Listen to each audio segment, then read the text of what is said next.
C401. Chapter 106. The whole world is an enemy _2. Shaking his head just as he had done in the past, Koyos once again refused his wife's request. Phoebe, standing by his side, finally seemed to be losing her patience. So this is what you want, to stay here forever, praying that no ancient deity notices you and to live an eternal life as if you were dead. Her voice was sharp. Phoebe could not understand why her husband, with such favorable conditions and a power second only to the great divine power, had no other ambitions and only wished to stay in the cold and silent cosmos. Even Oceanus knew to try and unify the sea, yet an eon had passed, and Koyos had done nothing. No matter what you say, Phoebe, I will stay here. The world as it is now offers us no chance. If you don't want to stay, then leave on your own, I've never stopped you. That's that, I'm going back. Calmly, Koyos looked at the expanse of stars one last time. He didn't say much else, only turning and walking away. You. Phoebe's arm trembled from intense emotion as she pointed at her departing husband. It was always the same. Koyos had never been swayed by her words, but when it came to leaving on her own, Phoebe felt somewhat hesitant. The power of the light was too dispersed, and with the moon currently weakened, the sun itself accounted for more than half of the concept of light. This made Phoebe far from as powerful as the other primordial titans. Although she wasn't as weak as the god of speech or the god of script, she definitely did not have the power to conquer the sun. You will regret this. In the end, the goddess, as always, merely left a harsh remark. She chose a celestial body at random to sit on, planning to return after some time to ensure the other understood her anger. After all, the lightless celestial bodies in the stars were the eyes and ears of Koyos. Even if he wasn't present, she wasn't worried about encountering any unexpected situations. She had already spent far too many years in that quiet and boring place. It was good to be away for a while. Unaware of the argument that took place after his departure, Laine, having casually repaired the edge of the cosmos, did not linger any longer. Compared to the other primordial gods, the order of the modern world seemed to take extra care of him, an outsider, and this time was only the second time Laine had intervened in the world since the change of the eon. Even though he had avoided Earth, the invisible pressure of the law still felt significantly stronger than before. Of course, 100-fold of 1 is still just 100, insignificant for numbers in the tens of millions. But just because there is no impact now does not mean it will stay that way in the future. The third time, the fourth time, in the foreseeable future, every time he revealed his power in the world, this oppression from the world itself would intensify. Until one day, merely stepping out of the spirit realm, the order of the world would make it difficult for Laine to move. It was an exemption difficult to obtain, as much because of the changes in the law following the eonal shift as it was due to the lifting size of the spirit realm and Laine beginning to bear the burden of a great status. And the only way to end it would be to have a force equal to, or even stronger than that of the world itself. But setting aside the difficulty of achieving that, even if it were reached, Laine would then have to face another issue. The world restrained the great divine power, even doing so subtly before the third epoch, and the fundamental reason for this is easy to understand. The world itself is only slightly higher than greatness, and it naturally suppresses those ancient gods who walk the earth yet have thoughts of their own. Any being would be wary of anything that could potentially threaten itself, and the best way is to make sure that threat no longer exists. In contrast, the reason why the external realms do not have similar behaviors is due to chaos being the dominant factor. This is why the stronger worlds often have order playing a dominant role. It might be rigid, but it indeed helps maintain stability. It is the same with the kingdoms of mortals. The more rigid the laws, the more unreasonable they seem, but conversely, they allow a certain order to extend and be implemented better. So, the coming question becomes clear.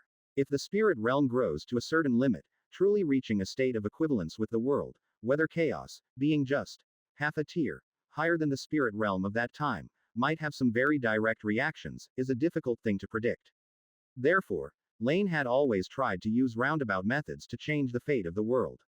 Before, he had even contemplated actively controlling his power at the peak of the great divine power in the future, avoiding any further increase, and then accumulating extra force through methods like investing in hell, in order to one day reunite and make the ultimate leap. But looking at it now, this idea seems too optimistic. Perhaps for a well-running program, the only real resolution to its core is through violence. It can be violence from the outside, from within, or both. In any case, those peripheral methods are pointless endeavors. So if there's nothing else, I'm going back, do you have anything else to say? Between different trains of thought colliding, Laine stepped into the underworld. But feeling the presence that still followed him, he couldn't help but speak up and ask. C 402. Chapter 106. The whole world is an enemy _ 3. This world is vast yet small, at least for Nyx. Laine's clash with Erebus was so evident and palpable. Therefore, compared to Gaia's battle that was clearly going to last much longer, she decisively chose to run to the other side to enjoy the commotion. However, the commotion had already ended, and Nyx was still following her without any attempt to conceal her presence. It was clear, then, that the other party had something to say. You can just ask. If I can answer, I won't hide it. With a casual smile, Laine looked to the side. Since you've said that, what do you plan to do at the end of this epic? The veil of secrecy was lifted, a familiar figure standing under the moonlight. Nyx blinked her eyes from behind her veil and asked her question directly. Why ask this? Do I have to do something? Shaking her head slightly, Laine didn't directly answer the question. With each passing day, my power grows stronger. When life spreads to every corner of the world, the symbol of spirituality will rise on its own. I just need to quietly wait, and everything will come to me automatically. Perhaps I will just witness the arrival of the fourth eon and the birth of the next divine king. That's impossible, you won't make such a decision. Pausing for a moment, Nyx slowly said. Because there isn't a fourth eon in this world, at least not while I can still see into the future. He has not yet arrived. Staring at Laine in front of her, Nyx narrowed her eyes. You don't want to tell me, or are you scared? I remember during the last epic, you didn't have the power you do now, but you still told me in front of me that you wanted to become the one-day God King. I saw your performance afterward. It was interesting, but in this epic, what will you do? Or to put it more precisely, when, according to you, does this so-called end of the epic occur? The atmosphere quieted for a moment, Laine looking somewhat surprised yet not too surprised in Nyx's gaze. There's no fourth eon. That likely means not that the world has no set destiny when that time comes, but instead, that the world is going to become completely stable in the third eon, with no possibility of further change. Quote. I must admit, I wasn't entirely certain about this before. However, your statement now forces me to make up my mind. Smiling once again, Laine moved back to Nyx's earlier question. Regarding what I want to do, there's nothing I can't say, as some things cannot be changed simply by knowing them. Only this time, the answer might not be what you're hoping for. What answer, and why would it have anything to do with me? Curiously, Nyx didn't believe it had any connection to her. Do you remember why, at the end of the first eon, you came over, why you stood at the entrance to the spirit realm? Countering with a question, Laine spoke with a smile. Of course, because you took advantage of the situation to forge the spirit realm, so that the command issued to the gods by the world. With some realization, as if understanding something, Nyx's gaze became strange. So, are you planning to do something similar this time? Well, you'd better prepare in advance, because if there's a chance to hit you back at that time, I might not hold back. Let's just say, out of regard for our past interactions, I will show some mercy. With a laugh, Laine turned and disappeared into the darkness of the void. But you don't have to be too afraid, because by that time, everyone will be on your team. Turning to leave, Laine didn't intend to provide any further explanation, and Nyx didn't ask again. Just like last time, the Lady of the Night did not inquire about what the one-day God King truly was. She seemed to always relish the feeling of deciphering and anticipation, so after only a brief contemplation, she cheerfully continued to watch the battle on the ground. She couldn't figure out why Laine was so confident, but if she couldn't figure it out, so be it. Time would give her the answer. On the gray land bathed in the light of the nether moon, only Nyx's faint laughter remained. The third eon isn't like the first. This time, there's no change in divine kingship or birth of gods to buy time. Quote. Universal enemy. So to not be killed, are you telling me that at least on that day, you intend to be invincible across the world? No one could answer her question. Everything had been concealed, with only the waters of the Styx River flowing slowly, endlessly. In the present day, outside Mount Olympus, the power that shook all things continued unabated, but 3 days and nights had passed, and now, the situation outside the Mount of the Gods had dramatically changed. Universal enemy. This was Mother Earth's true thought under the watch of the heavens and all the gods. 3 days earlier, that brief and unexpected disturbance had alarmed the divine king, but Gaia showed no signs of stopping. The force of the earth continued to surge relentlessly, even though Zeus was being as cautious as possible. Cracks still formed on the mountain's body. Fortunately, it was the corporeal form of an ancient mountain god, capable of self-repair over long periods, preventing irreversible damage. However, this also indirectly proved Gaia's judgment was not wrong. Without the suppression of the current laws, Zeus would be utterly unable to stop her from destroying Mount Olympus. C. 403. Chapter 106. The whole world is an enemy. 4. However, reality has no ifs, and the order of law does not shift with the will of an individual. Therefore, at this moment, even though power continued to flow from the earth into her body and her mere gestures still held the power that made all the gods tremble, standing between heaven and earth, this oldest of the innate gods still felt a profound weariness in her heart, and a desolation as if abandoned by all things in the world. Across from her, the divine king continued to recklessly pour out his power, and Gaia was like a ruler proving his might, a handy tool. Around Mount of the Gods, the originally reverent gazes of the gods gradually shifted, and for the first time, they realized that perhaps this venerable Mother Earth was not as formidable as they had thought. The third generation Queen of Gods wore a golden crown. Her current solemn and majestic appearance inevitably reminded Gaia of her past self. So young, so confident, and even possessing the same power, the sovereignty that parted the world. Only her first era had passed, and now, Gaia was nothing but an uninvited nuisance. Even beyond that, Mother Earth also noticed the fleeting presences that had passed by. Laine and Erebus, the two she had always suspected, yet this time, it was as if they had not even noticed her. From dealing with the other gods, to their internal strife, then venturing into the starry sky, from start to finish, no one had spoken a single word to her, as if she were no longer worthy of attention. In particular, Erebus had merely greeted the divine king and paid no heed to his sister standing by. And her own sister, Nyx, probably had visited as well, but Gaia sadly realized that if the latter did not wish it, if Mother Night, who presided over secrets, did not tread upon the earth, then she would not even be able to sense her presence. Clearly, Nyx had no intention of appearing. All mixed together, Gaia's despair and anger were difficult to express in words. Ah! Thump! Transforming sorrow and fury into power, Gaia mustered her divine power once more. A vast radiance surged up wildly, once again colliding with the thunder, yet this time, under Mother Earth's incredulous gaze, Zeus's hand did not even waver. How can this? Mother Earth, you have gone too far, the divine king said, momentarily stunned, but he immediately realized something. Trying hard to contain the joy in his heart, before the gods, facing the ancient god who had once made him extremely wary, he spoke righteously. I know, because of the matter with the Titans, you may hold dissatisfaction towards me, but Gaia, this is not a reason for you to vent your anger recklessly. Fabricating lies, defaming the divine king with so-called golden apple tree, endangering the current peace, trying to destroy the Mount of the Gods.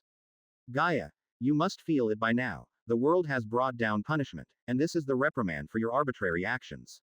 In his words, Zeus equated defaming the divine king with destroying Mount of the Gods, even placing the matter concerning himself at the forefront as if the repression of the laws were truly because of him. However, even to the observing gods, nothing the divine king said seemed wrong. Imprisoning the god of meteorology, Creus, was merely a normal struggle for power, and as for the golden apple tree, that was even more absurd.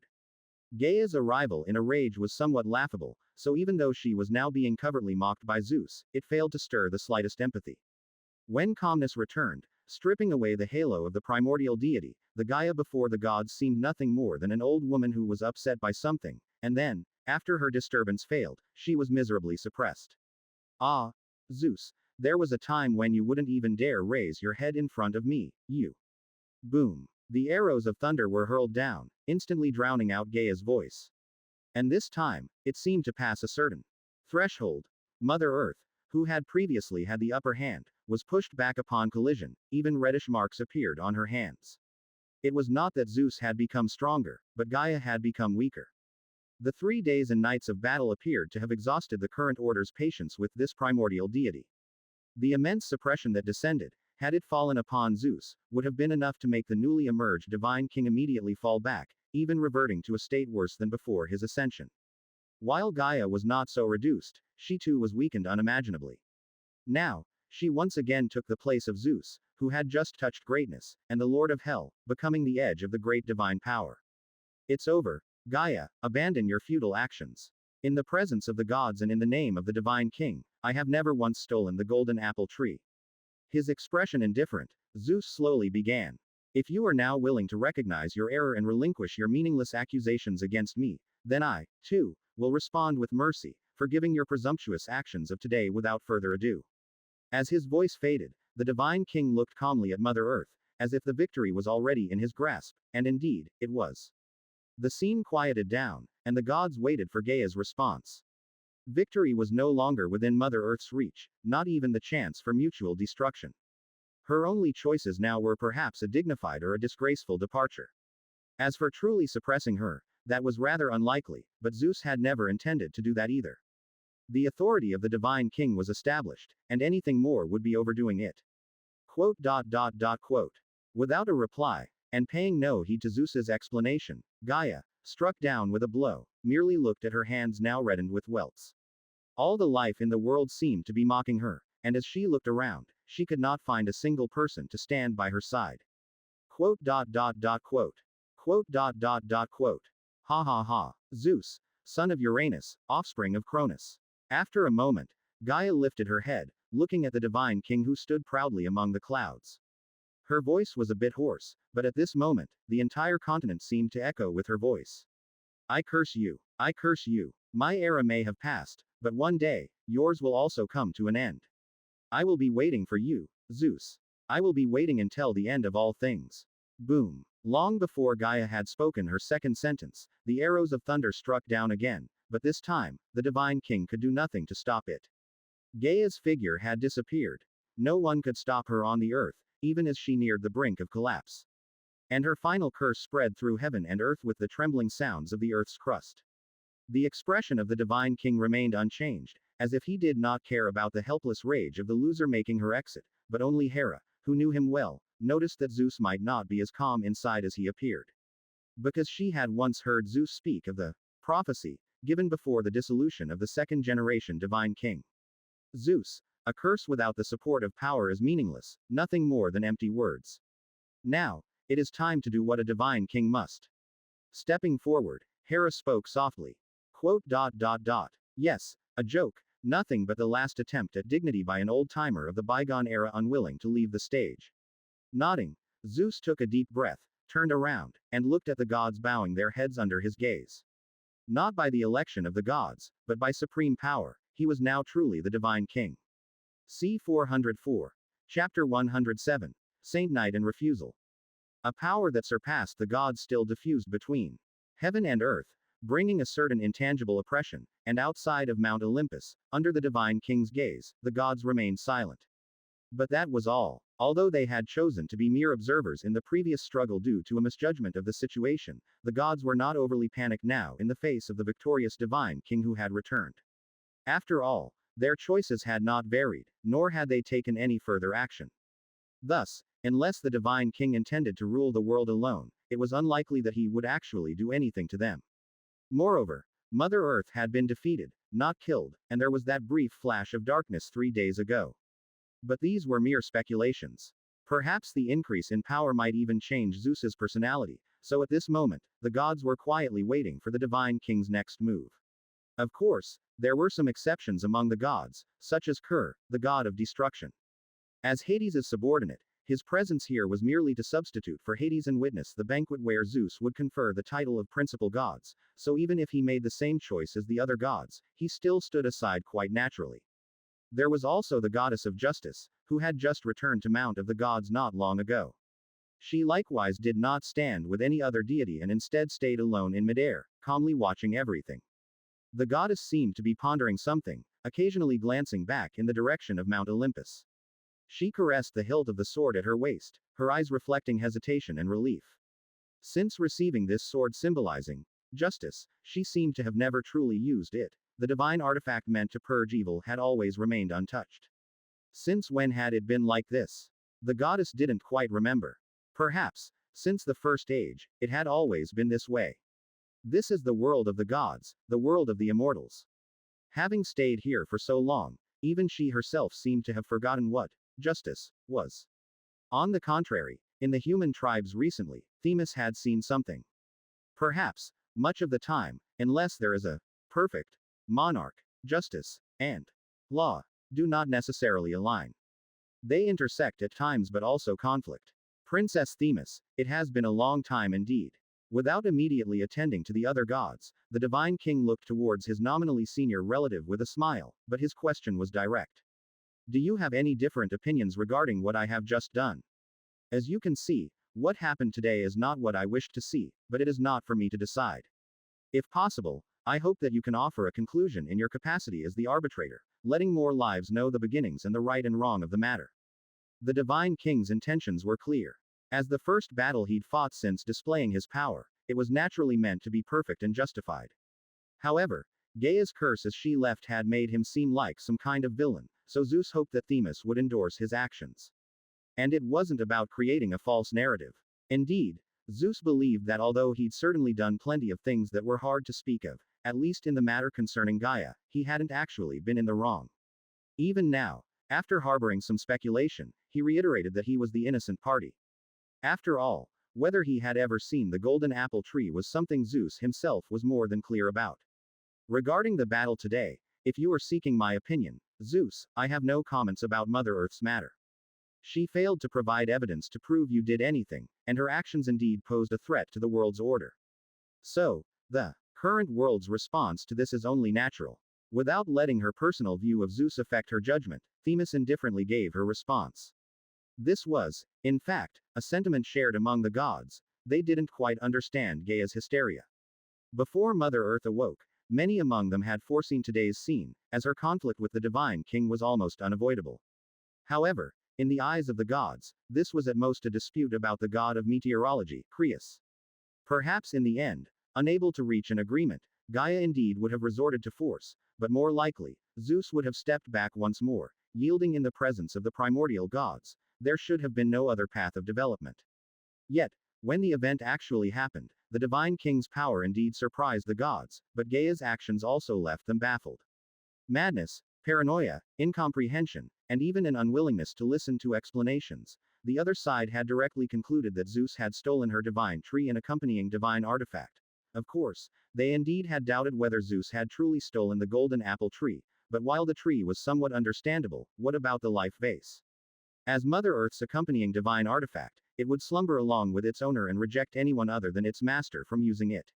Stealing such an artifact would bring about nothing but scorn from the gods, with little to gain.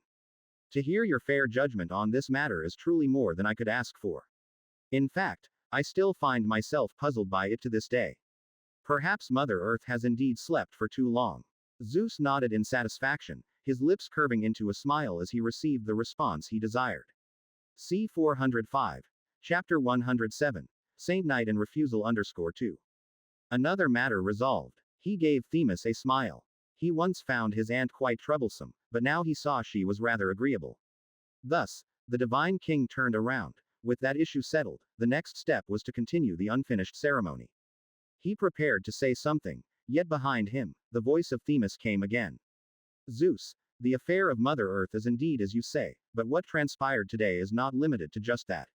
Regarding Minta and Athena, shouldn't you say something? With a calm demeanor, the goddess of justice slowly spoke from behind the divine king. Quote. Your Highness Themis, that is a personal matter of mine now, isn't it? With a slight frown, facing the goddess's questioning, Zeus had no choice but to confront his aunt again. However, he had long been prepared for this matter. According to the statutes of the divine court, it seems nothing is mentioned about such provisions, beyond fulfilling godly duties and the basic requirements. What the gods do is a personal matter. As for my daughter with Minta, Athena, I will indeed give her the compensation she deserves. There's no need to say more on this matter, is there? Without addressing the right or wrong of the situation with Minta, Zeus merely referred to the laws of the divine court. Yes, when he first requested Themis to refine the laws, he had insisted on this point, that the divine court should only deal with the regulations regarding the deities, responsibilities, rights, and duties, and not attempt to control every action and word of the gods. On the one hand, Zeus himself could never accept a law which even considered him a criminal, and on the other hand, all deities have an instinctive aversion to such constraints. Chapter read. They would rather decree the outcome of an affair after its occurrence, than set standards of judgment in advance.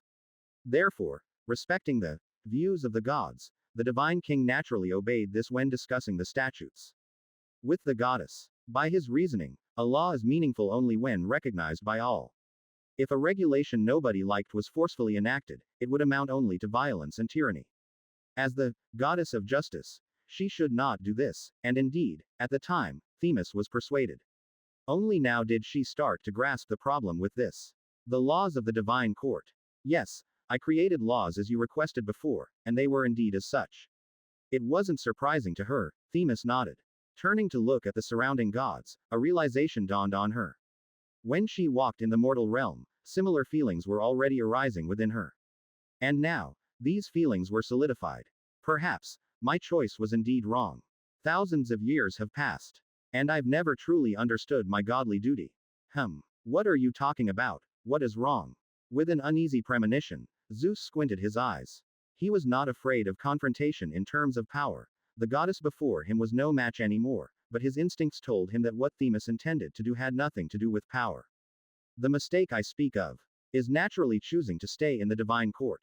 Taking a deep breath, at that moment, Themis finally understood what had been bothering her all this time. In the past, except for the time she spent legislating for the present world, she felt she had never truly fulfilled her responsibilities. The goddess had made efforts, but the results were always unsatisfactory. She was like a spectator invoking justice, and when it came to what had actually been achieved, it amounted to nothing. Themis had always been puzzled by this, but now, she was somewhat clear. In the chaos world, the purpose of the law itself was to maintain an order established by a higher being, and this higher existence was sometimes the order of the present world, and at other times, the divine king. Hence, when Themis faced the invitation of Zeus, she didn't refuse, because, in her view, the divine court indeed seemed a place suitable for fulfilling her duties, and so she accepted the position of judge. However, unfortunately, she had forgotten one thing. If she were merely the goddess of law, the divine king or the world made no difference to her. However, besides law, she was also in charge of fairness and justice. Thus, this was the source of her long-standing discomfort. The world's laws were indeed fair, they merely aimed at equally reducing all threatening elements. That's why Themis felt a resonance with her godly duty and a joy from deep within when legislating. In contrast, the divine king was different. They never talked about justice, even the previous divine king had committed acts like swallowing his children. Therein lies the fundamental conflict. If the very object that law serves does not align with fairness and justice, then the results it brings could never be good, and this is also a problem that's difficult to resolve. Unless a being completely aligned with Themis's ideology is found, it's nearly impossible for her to execute all her divine duties. But that is almost impossible, because everyone understands fairness and justice differently. So, at this moment, Themis finally made her decision. If they can't be accomplished together, then complete them separately. But no matter how it's done, the divine court is not where she should stay. Remaining here, all the goddess can do is witness more injustice and unfairness, without bringing any significance to her. Perhaps the mortal realm is far more suited for her than here. C 406. Chapter 107. Saint Knight and Refusal _3. Just as Laine said, she indeed should summon some who align with her ideals and are willing to follow her will. Over the past period, she had been observing these newly born humans. Among them were the bad and the good, those who disgusted the goddess and those who brought her joy. She would select those who met the criteria, and then split her power into two parts. One part, guided by the golden balance, would aid them in judging right from wrong in the mortal world. The other part, embodied by the sword of judgment, would pure-heartedly decree life or death based on the simplicity of good and evil.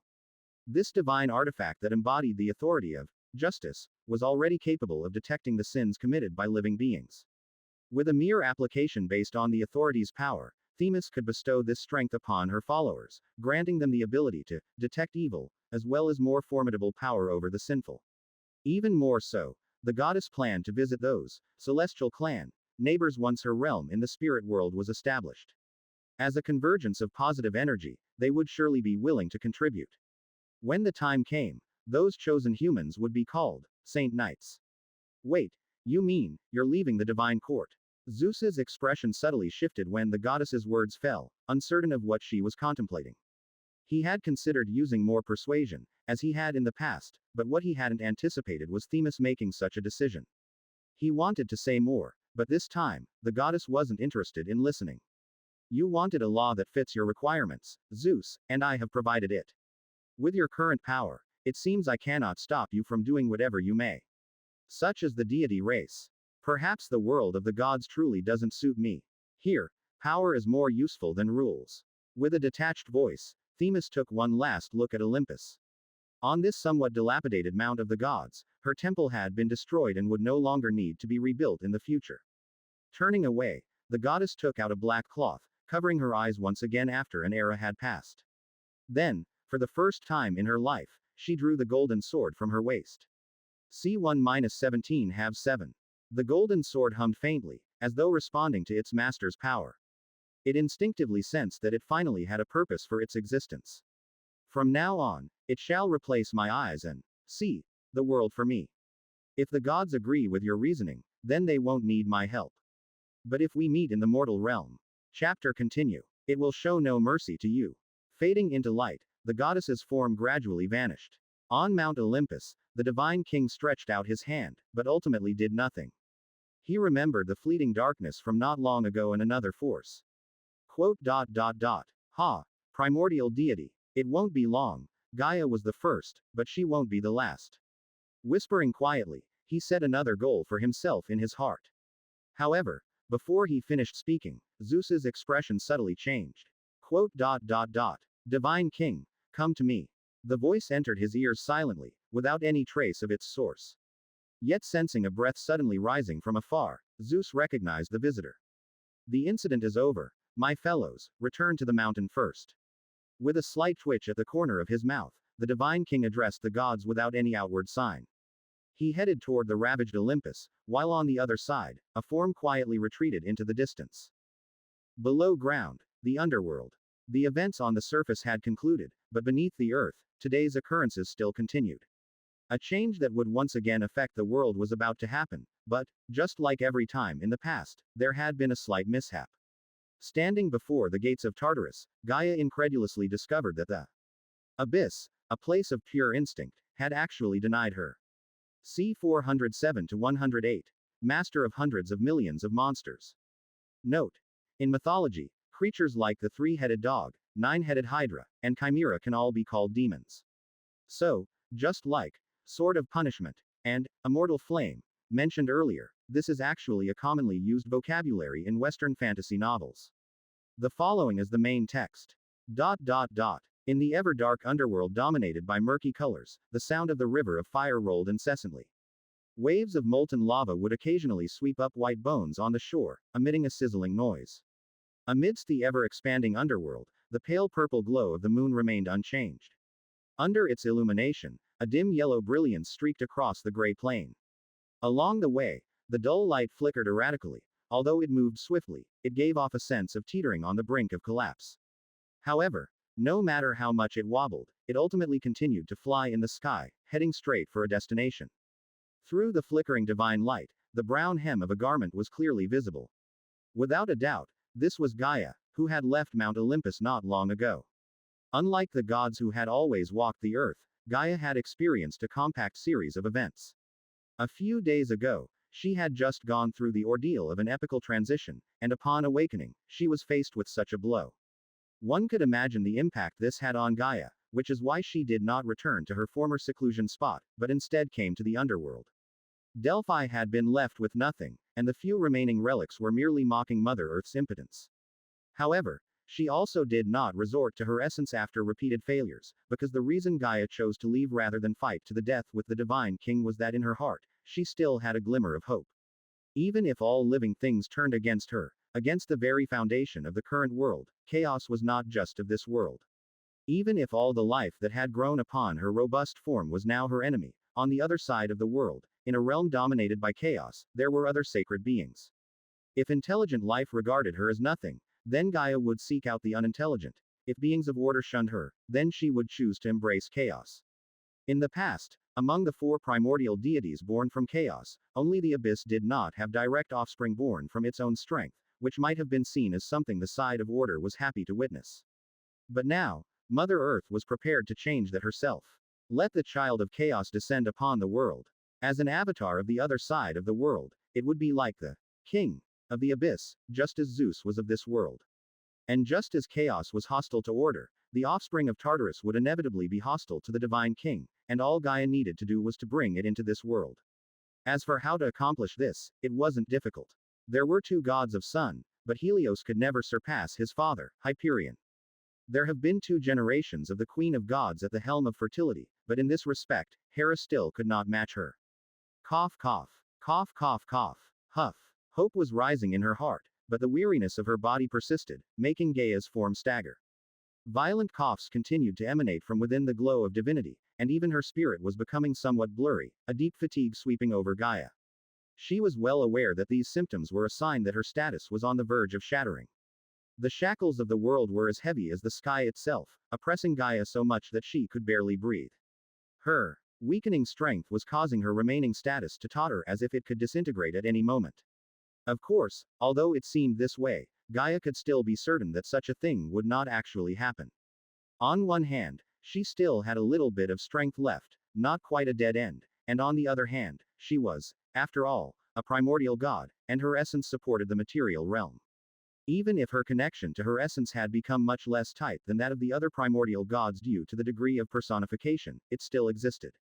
This connection, which was even closer than with the original Titans and the symbol of godhood, meant that it was impossible for her to truly fall completely. However, it was for this very reason that she felt such a strong sense of sleepiness. For her, the so-called fall from grace had another more apt expression, which was half an eternal slumber. As Mother Earth, Gaia could not genuinely be weakened to the domain of strong divine power. However, this was not a guarantee of her omnipotence, it just meant that she would stop the fall of her status in that instant and then transfer all the pressure onto her personified self until it was forced to collapse into nothingness. Once that day arrived, Gaia's will would be sent back to rest within her essence to maintain her own strength. But this time, she would no longer be able to choose when to wake up. It might be 10,000 years, mayhaps several tens of thousands, or it could be an eternal sleep, all depending on her recovery and the changes in law during that time. And over such a long period of time, nobody knows what could happen. Huff. I still have a chance. Zeus. As Mother Earth, my strength was never just about myself. With gritted teeth and mustering her spirit, Gaia continued to race through the vast underworld. Explore more adventures at novel.com. The ashen scenery flashed by around her, occasionally with some sparks of light, but she no longer had the energy to pay attention to her surroundings. At this point, Gaia was simply following an invisible intuition, heading toward her brother who had been born after her but had never had a thought of his own. C 408-108. Master of hundreds of millions of monsters _2. As she got closer and closer, the laws that instinctively repelled the current gods also grew more intense, until at a certain moment, Gaia's semi-conscious spirit trembled slightly, and she regained some clarity. Raising her head, the yellow light fell to the ground and Gaia looked around, observing the familiar yet foreign place.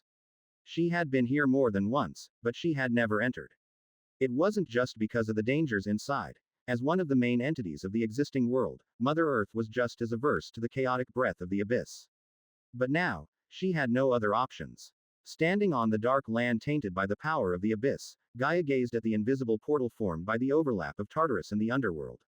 This junction, connecting the inner and outer worlds, unleashed distorted and bizarre forces, constantly washing the surrounding space like the tides. Even in the underworld, it stood out as distinctly out of place.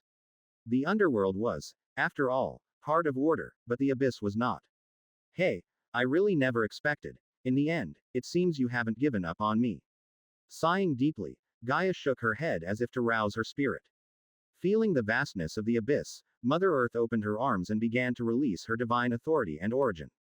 In an instant, strands of bright yellow silk emerged from Gaia's being, floating forward and interweaving with the chaotic colored streams flowing from the other side of the world. It was as if one was embracing the other, just as it was at the creation of the world when the abyss was born beneath the earth, the two tightly connected. Simultaneously, following the entangled forces of both, Gaia resolutely conveyed her will. Even without reason, the abyss was ultimately closer to life. Thus, it could spawn offspring, so long as there was a mother powerful enough to bear its force, along with an infusion from its source power. Quote. Come, Tartarus, merge with me. I will accept your power, Give birth to a new divine being, and it shall become your bridge to the current world. Driven by intense negative emotions, with tremendous hatred as the cause, Gaia tried to stir Tartarus's desires, using her capacity to foster all life. Her power was no longer sufficient to exact revenge on the gods, but the abyss certainly could. Even now, Gaia still harbored rejection and disgust towards the force of chaos, and she was well aware that the progeny born of such a union could never be as radiant and perfect as the gods. But she no longer cared about that. At this moment, Gaia's hatred had overwhelmed everything else. All she wanted was to make those who had failed her pay. So now, all she needed was. Her expression changed as if she had encountered something incomprehensible. On the black earth, Gaia stared intently at everything in front of her. In front of her, the overlapped area of Tartarus and the underworld still existed, with indescribable forces swirling around, and Gaia's origin still intertwined with the breath of the abyss. But in this moment, Mother Earth distinctly felt her extended force met with nothingness, an absence of any response, no matter what kind of presence she offered. Read the latest on novel bin.com. No, it was not just a lack of response. Faintly, there was also a feeling of rejection. It was as if the abyss considered Gaia a threat and therefore refused her approach outright. Why? This feeling. It's impossible, it can't be. You're supposed to be just instinctual, how can you reject me? With each word punctuated, Gaia lost her composure again, feeling the absurdity of the separation emanating from the depths of the abyss. It seemed as though the world had changed its appearance after just one sleep, and even the eternal abyss was no longer the same. Propagating life is an innate yearning of the world, and Tartarus should be no exception. In the past, it didn't matter if the abyss didn't actively propagate life, but now that she was offering it the opportunity, why would it reject her? Unless, it had already achieved its goal through another method. With the first one, Gaia's existence had become meaningless. It can't be, it can't be. Maybe it's just not possible from the outside. I should go in and see for myself. The hope that had kindled seemed to burst. Looking at the twisted space before her, Gaia bit her lip. The abyss was a place she dared not delve too deeply into, a place that could even weaken the connection between the primordial gods and their very essence, but given the situation, she could only go in and see. So she took a step forward, and the world around her changed, her figure blurring. A kind of spatial temporal transfer was occurring when, just as the transfer was about to complete, the unexpected once again happened. Bang! With a muffled sound, her body, which had become ethereal, solidified as if it had struck something, and Gaia reappeared in the original spot, even stumbling back several steps. Cough, cough, cough. Harsh coughing rang out again, but Gaia could only stare incredulously at the void in front of her. You refuse my entrance. Why? Why is this happening? Question after question arose, but the abyss did not respond.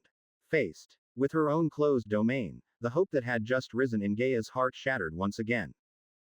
Faint purple moonlight shone on the underworld, bringing a slight vibrancy to the desolate land. Nobody knew that at the gateway to the abyss, an event that seemed ordinary, yet defied the intended course of destiny, had taken place. C. 409. Chapter 108. Master of hundreds of millions of monsters _3. Tartarus rejected Gaia, even directly turning her away from his door, something that even Laine had not anticipated. In his view, the birth of Typhon was inevitable, involving the fate of a collision between two worlds, so just like the succession of the divine king, the king of all monsters was certain to be born, which was an outcome that could not be changed by the current course of time. However, whether it could be understood or whatever deeper reasons lay behind it, the reality was just as it was. Once Tartarus's core had birthed its own life, it no longer desired new life. When another plane had been established within himself, he instinctively began to reject any powerful being attempting to enter his body. And Gaia, no matter how weak she became, could not change her nature as a primordial god. Ah! A piercing scream shook the entire underworld, echoing across the endless gray dust. Countless lower wraiths vanished in an instant, while within the fields of truth, the recently calm divine palace of Hades began to shake again, causing Hades himself to change color again and again. He hadn't had any good days recently. Earthquakes shook the land, and even the underground was affected like a fish caught in a pond drained dry. He could only try his best to stabilize the core of the underworld, and then hope the war above would end quickly. But unexpectedly, although the war had ended, Gaia had come to the underworld. This made Hades somewhat apprehensive, for who could fathom Mother Earth's thoughts? What if she had suffered at the hands of Zeus and sought to take revenge on Hades? These were uncertain matters, but regardless, Hades could only wait for the outcome. Gaia's power, no matter how weakened, was still beyond his reach. Meanwhile, Mother Earth's shrill voice had also drawn the attention of other deities. Erebus and Laine, who had already returned to the surface, glanced briefly in this direction before turning their gaze away. The former thought it just another impotent rage from Gaia, the latter considered it a prelude to the birth of Typhon. So a full half-day passed, and when quiet finally returned to the underworld, when Gaia had calmed down, she remained standing alone at the entrance to the abyss, without any being having acknowledged her actions. Lying supine on the ground, Mother Earth's last hope was extinguished. The gods of this world had abandoned her, the primordial deities ignored her, even the abyss, which by nature should have been impossible to resist, had resisted her entrance. At this moment, Gaia did not know what the purpose of her existence was. The extreme loneliness and despair, and the consequent desire for destruction. She wanted to destroy everything in the world, to make all things feel her pain, but she sadly realized that it was precisely in this matter that she could draw the world's attention. As long as she truly dared to do so, the laws of the world would naturally respond to her with the same intensity.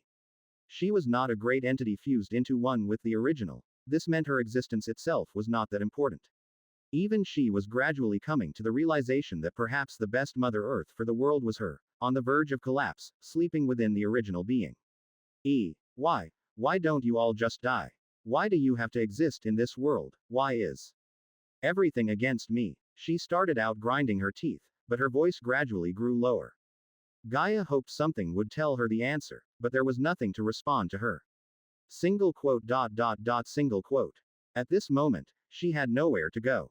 Her children born from herself, the sky, the oceans, and the mountains had all vanished from this world, and all these seemed to hint at something.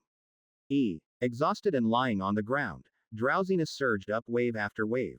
As the forcibly sustained spirit relaxed, what greeted Gaia was the world's deeper oppression.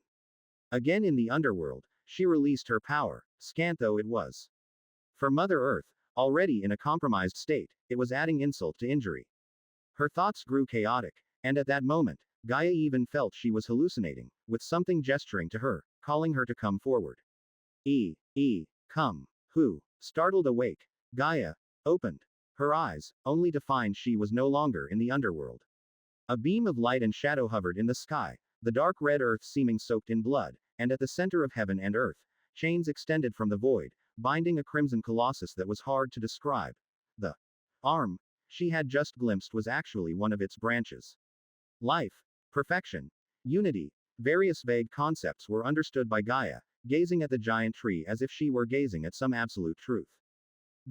Where is this? How did I know? This is still the underworld. I haven't moved at all. Her spirit gave a jolt, and Mother Earth's scattered consciousness cleared a bit. She looked carefully around, and this time, Gaia quickly perceived something amiss. The dark red earth and the majestic, holy giant tree were both illusions, or more precisely, they were reflections of a distant space. The only real and true thing was that segment of the branch. It was a semi-transparent red branch, with crystal clear leaves like the most perfect work of art, or rather, its very existence was synonymous with perfect life. It defined the ultimate form of life. Gazing at it, the content previously understood from the life base seemed trivial. And in front of Gaia, this section of branch kept swaying gently, a force, though minute, of unimaginable essence emanating from it, and it was this force that had earlier affected Mother Earth's perception. C. 410. Chapter 108. Master of hundreds of millions of monsters _4. Despite being from a quantitative perspective less powerful than even the weakest true god, by virtue of its supreme essence, it momentarily confounded the judgment of the primordial deities. Even with Gaia in a poor state, this was enough to leave one astonished. Yet, amidst her vigilance while observing the peculiar scene before her, she unexpectedly felt a tinge of pleasure. What are you? Why have you come to find me, and for what purpose? She spoke softly. In any case, this mysterious presence hiding behind the scenes was the only person giving Gaia a response at this moment. Driven by a subtle sense of affinity, she developed a slight fondness for it. Single quote. Single quote. Single quote. Single quote. Single quote. Look. Single quote. Single quote.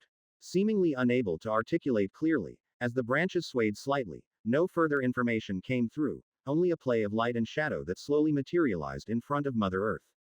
It was a somewhat unfamiliar world. Within a realm brimming with vibrancy, a tree symbolizing life and eternity stood unassumingly, with all spirits dwelling blissfully, living in harmony. But such tranquility did not last forever. One day, stability was eventually breached by some external force that probed this world. It suppressed the tree's power and began to consume and plunder the entire realm. And soon after, a minion of its arrived in this world, taking in its beauty and the unique nature of the tree. The dark figure was so powerful and confident that it brazenly struck at the tree, forcing the tree into retaliation. During the clash, due to an initial oversight, a branch was thrust into the dark figure's hand and then transformed into a residing power within it.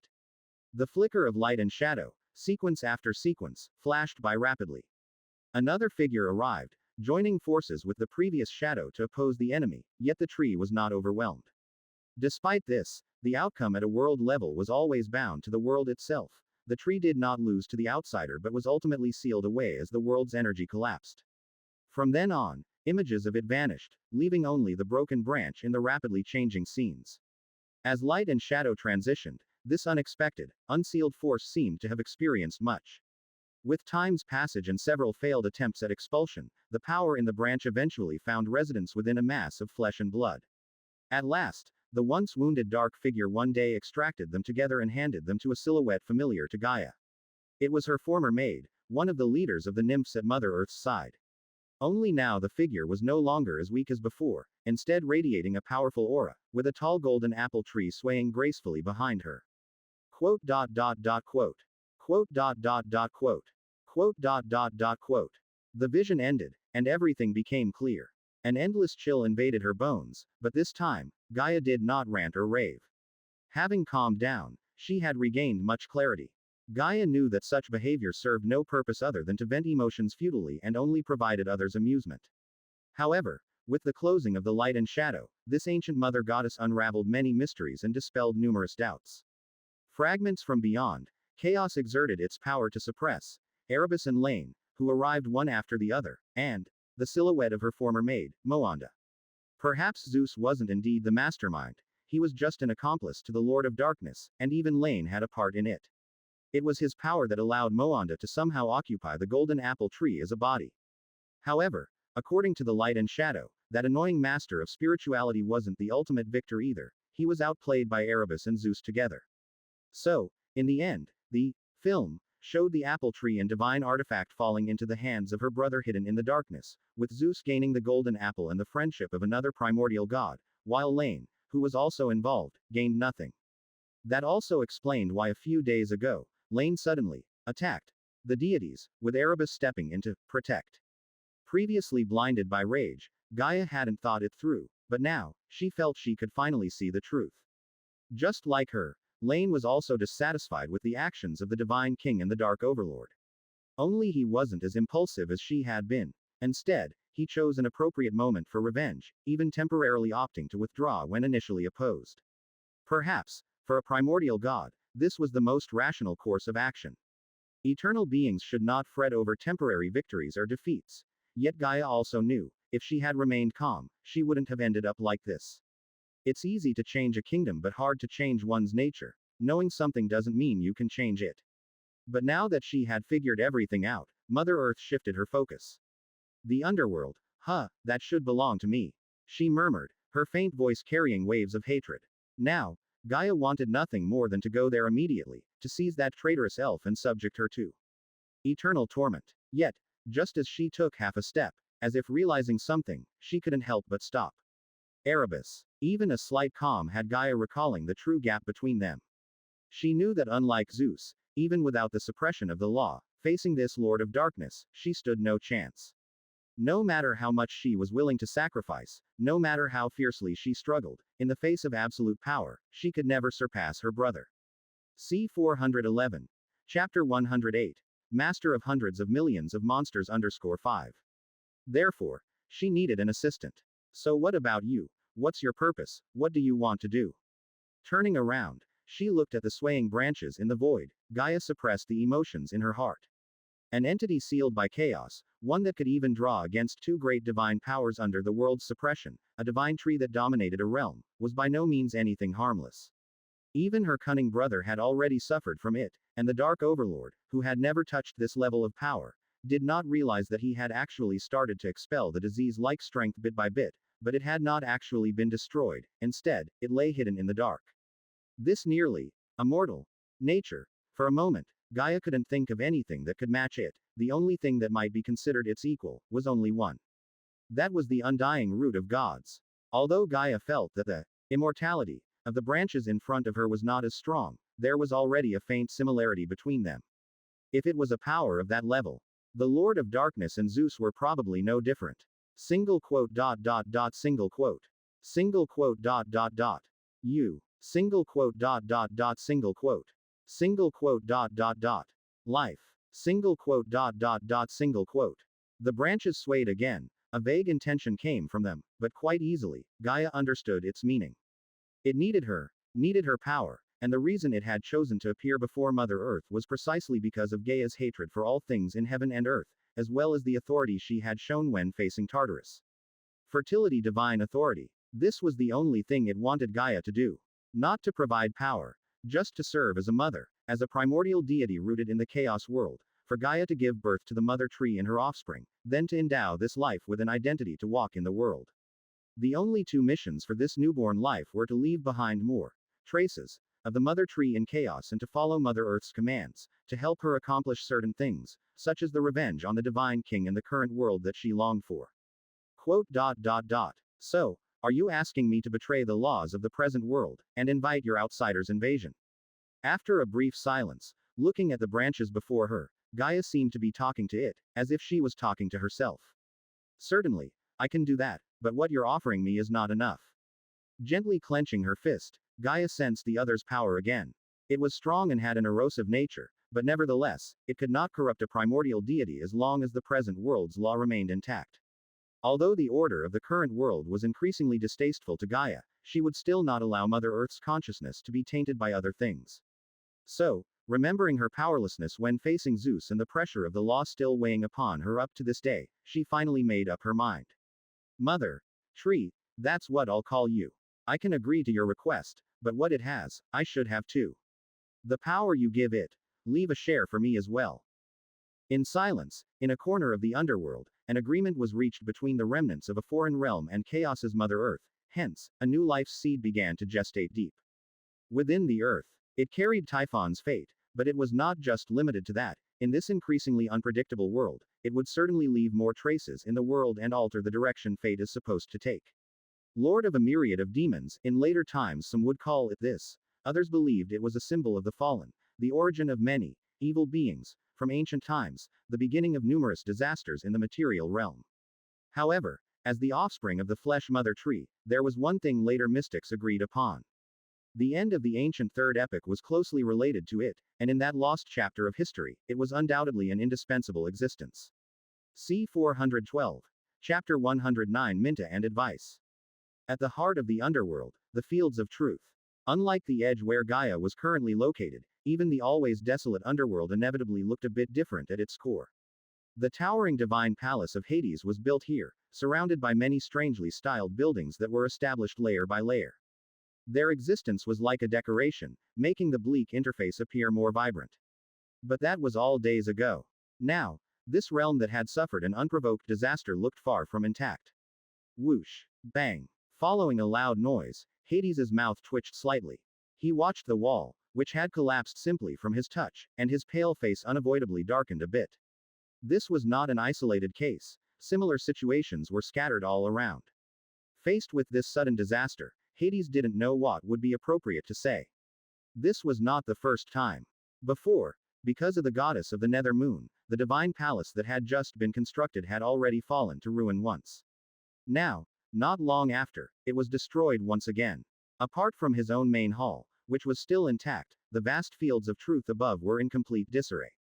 Even though Hades didn't particularly care about these superficial structures, he couldn't help feeling somewhat annoyed. But that was all he could do. After all, Zeus and Gaia were responsible for all this, and judging by the previous battle, neither was someone he could afford to provoke at the moment. With no other options, Hades could only accept his bad luck. He glanced around once more and then gestured. As an invisible wave spread, a certain message was also sent out by him. Soon, an armored warrior rushed over from afar, kneeling on one knee, showing loyalty to his sovereign. Though called a warrior, the negative energy swirling around and the faintly burning soulfire revealed the identity of the other as a wraith. This was one of Hades's achievements in recent years, a being resurrected from the corpses of bronze humanity. And what's more crucial is that the one before him was somewhat special.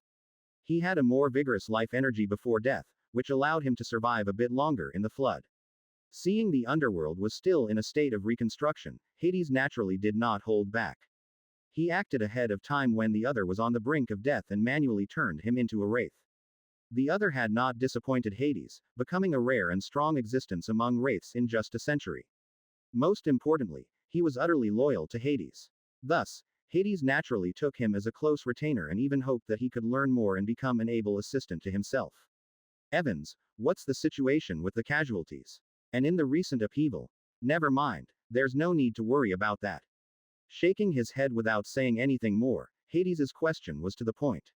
Although it hadn't been long, even if there weren't many such intelligent higher wraiths, nor could they be described as devout believers, Hades was still gradually experiencing the sweet benefits of the power of faith. Moreover, as a true god who controlled half the power of the underworld, he keenly noticed that, with the increase of lives, the underworld's own power seemed to be on the rise. It was just that wraiths were still somewhat different from living beings, and the underworld had no true gods of analogous authority to manage these changes. So, for now, these shifts weren't dramatic. Regardless, any steady forward progress was good. As a deity who had reached the pinnacle of godhood shortly after coming into the present world, Hades still found this slow increase in power intoxicating. Following this, the continuity of the higher wraiths became a concern close to his heart. But such things cannot be rushed. Hades could only wait for time to yield results, assuming, of course, that no more troubles came his way every few days. Your Majesty, except for the recently built structures that have mostly collapsed, there are no obvious signs of casualties. However, after a moment's silence, the warrior known as Evans continued. The power contained in that voice earlier could directly affect the stability of the soulfire. For those higher wraiths who have awakened their intelligence, enduring it was possible. But for those whose consciousness is still not clear, it was somewhat difficult to resist. Quote. Reading the implication in Evans's words, Hades felt heartache once again for the disaster thrust upon him.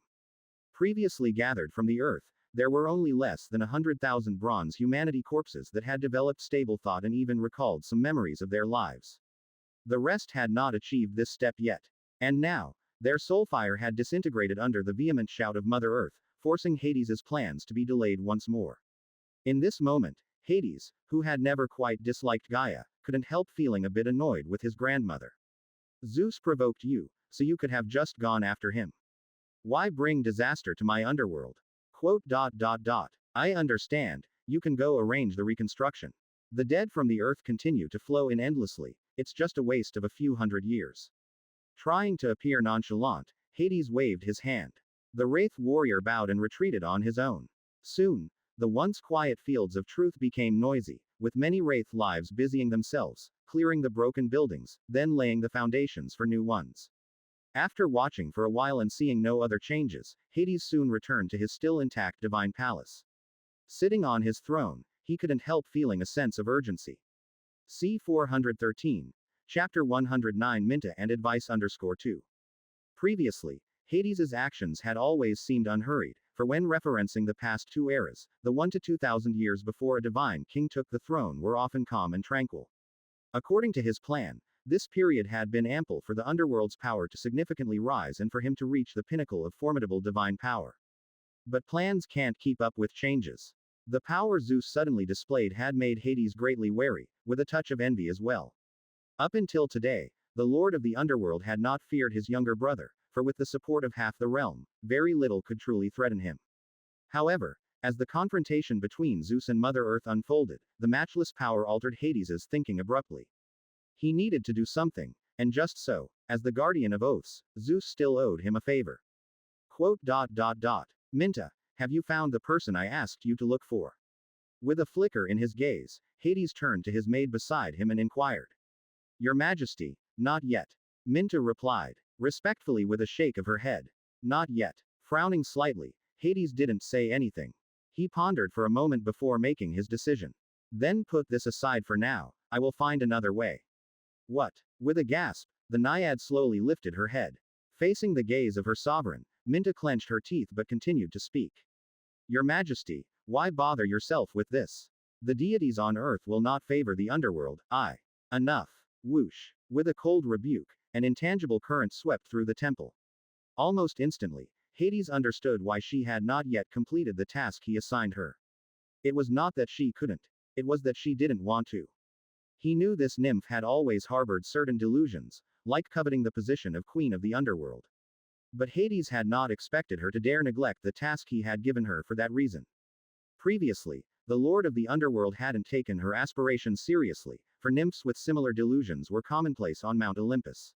But perhaps due to the desolation of the underworld and his own attentiveness, Minta had not only entertained the idea but also tried putting it into action. Originally, Hades had thought that time would make her see the reality, but the reality turned out to be the exact opposite. She hadn't given up, but even dared to be insubordinate to his orders. Recognize your place, Minta. You cannot achieve what I desire, nor can you bear this power. Within the next century, using your identity as a nymph, find that daughter my sister has hidden away. This is your last chance. Hades spoke indifferently, sweeping his grand sleeves and roughly ejecting the maid from the temple. If he weren't left with no other choice, he would have gladly erased this presumptuous being from existence. Go and find her. If you fail, you need not return. As you said, the life on earth should stay on earth. Your Majesty. Clang. The doors of the divine palace closed tightly, segregating the inside from the outside, also cutting off Minta's voice. Sitting on his throne, Hades rubbed his brow. All of the underworld, either the native deities with dispositions as vile as their godhoods or the taciturn wraiths, was worthless. The only capable Naiad always had this or that idea. In this moment, he grew increasingly desperate for the idea of having a queen of the underworld. He did not care about power or enjoyment, all could be shared. He wanted only the growth of the underworld. But for some reason, even this modest desire was constantly met with obstruction by others. Shush. Above the earth, lightning roamed the sky, streaking across the vast land. It was the avatar of the divine king. Following a scent intentionally left behind, Zeus's form flickered in the sky. The war had just ended and Mount Olympus's surroundings were left devoid of any notable features. It was only after some time that he could see elevations and depressions on the ground, as well as water bodies and forests. However, the voice that had been calling to him earlier should still be farther away. Of course, Zeus was in no rush to get there. His avatar flew at a normal pace, while the divine king pondered the whole affair in his mind. The recent events still held many mysteries and, unlike Gaia, Zeus was very aware of some of the questions. For instance, since he truly hadn't stolen the golden apple, then the real thief must be someone else. Considering the two fleeting presences not long ago, the enigmatic collision of darkness and obscurity, the identity of the true thief was almost clear. The Dark Overlord or the Lord of the Spirit Realm, they both were suspects or perhaps both were involved. What puzzled Zeus was that both primordial deities seemed to harbor some malice towards him. Unlike Gaia, he was not clueless about Erebus's purpose. He had tried to spy on the nature of Zeus's ceremony, and also to sever the blessings of the deities who supported Zeus as the pillar of kingship. Although the ceremony turned out perfectly fine in the end, with the other party's actions a complete failure, the attitude these actions conveyed still made the divine king wary and vigilant. Of course, wary as he might be, Zeus wasn't too afraid of them. Having crossed that threshold, even if there was a difference in strength between them, it was unlikely that one could obliterate the other instantly. Just like the end of the First Era where many titans struggled against the weakened Heavenly Father, even if initially they were defeated almost without the ability to fight back, if they were determined to hold on, the battle would certainly not be concluded in a short time. C. 414. Chapter 109 Minta and Advice _3. Unfortunately, the current era simply does not have room for a drawn-out conflict, and in such a situation, the divine king naturally had nothing to fear. Of course, there was another reason he had no fear. After all, only an avatar of his had been sent here, and no matter the outcome, it would not have any serious consequences. Lightning flickered, and as mountains and rivers were left behind, a towering mountain range gradually emerged in front of Zeus' eyes. And to the divine king's surprise, he was very familiar with this place. In fact, he had visited here more than once in the past. The Delphic Great Plains, the Panassus mountain range. Only, unlike past days, the mountain range and its surrounding 10,000 miles now seemed utterly lifeless. Ah, is this your way of telling me directly that you took the golden apple tree? Fine, let's see what you intend to do, Zeus thought to himself, landing atop the mountain range. However, looking all around, there was not a soul in sight. The primordial god who had released the aura enticing him here was nowhere to be found, as if it were nothing but a jest. Why lure me here only to play these little tricks? With a calm expression, Zeus simply uttered in the face of this situation. I just wanted to see what was so special about your divine authority as the divine king. But now it seems, it's more like an authority that is both omnipotent and impotent. Moreover, I thought you would be afraid to meet me. As the voice rang out, Zeus' heart startled. He spun around swiftly, and under a lifeless tree, Erebus was standing there. The others should never have left, having merely concealed their presence. If Gaia was here, she would probably have been able to sense the other's presence through the earth, but the divine king could not do that. As the Lord of Darkness said, kingship was intimately related to the heaven-bestowed divine authority. He could influence almost any rule, yet fell far short of deities who truly excelled in this domain. It felt like a weakened version of the usual rule of the present world. If the present world's rules were that everything is strong, then Zeus was that everything is weak. In real combat, an absolute advantage is far more useful than having no weaknesses. Perhaps it is so for now, but it won't always be. As for whether I dare to come, as an ancient god who wields darkness, being the divine king ruling the present world, there is nothing I am afraid to face. Although it was their first encounter, power was the best business card. Looking at the primordial deity in front of him, the divine king did not argue the strength of his authority, but said aloud. However, Your Highness Erebus, shouldn't you provide me with an explanation for what happened? Before explanation, what explanation do you want? Zeus' intent was clear, he was referring to the actions the Lord of Darkness had previously taken against the gods. And in front of him, Erebus also ceased to smile. It is the respect you should have towards those whom you seek to cooperate with. With a slight smile and feeling a subtle pressure starting to emanate all around, the divine king became even more convinced of his own judgment. You wouldn't summon me without reason. Perhaps you need me to do something, or at least require the divine king of the present world to do something. In such circumstances, is it not appropriate for me to seek an explanation? The atmosphere froze for a moment, and a massive aura grew more solemn as Zeus calmly locked eyes with the Lord of Darkness. Although he still did not wish to become enemies with this primordial god, he was keenly aware that he could not afford to fall completely at a disadvantage before the conversation had even begun. Blind concessions would not lead to favorable outcomes, especially when he already had a certain capability to engage on equal footing. Being called over by a single summons had already made his stance clear. Now, it was the other's turn to show some basic goodwill. Quote. Moanda. After a brief silence, with thoughts unknown, just as the dispersed pressure around was about to unravel the divine king's avatar, Erebus finally withdrew it. He glanced at Zeus and then called for his subordinate. With a flash of green light, Moanda appeared beside the Lord of Darkness. This is, without further boasting, Zeus timely expressed his curiosity. Upon the unfamiliar deity before him, the divine king sensed an inexplicable closeness. It seemed he shared some sort of connection with this goddess he had never met, creating a favorable impression so strong it almost made him lower his guard. Of course, that was just a feeling. In truth, Zeus never let down his vigilance. Since you want an explanation, let her be my explanation to you. The ceremony you are conducting also needs an entity like her to join, does it not? With a smile curling his lips, Erebus continued. As for who she is. Did Gaia not come for her? Having Moanda join your divine court and become one of your so-called principal gods, fits perfectly. The golden apple tree. Incredulous, yet Zeus finally understood the source of the strange sensation. He did have a connection with this god named Moanda. Indeed, she was a natural candidate for principal god, because, from an esoteric perspective, Moanda could even be considered the half-mother of the divine king. The divine king once used the golden apple to represent death, stained the sacred stone with his blood, and had it exist for many years under the name Zeus. Thus, in some sense, the sacred stone was part of the divine king. Even though the power it contained had been taken by Apollo, the concept it held was in no way diminished. C 415. Chapter 109 Minta and advice _4.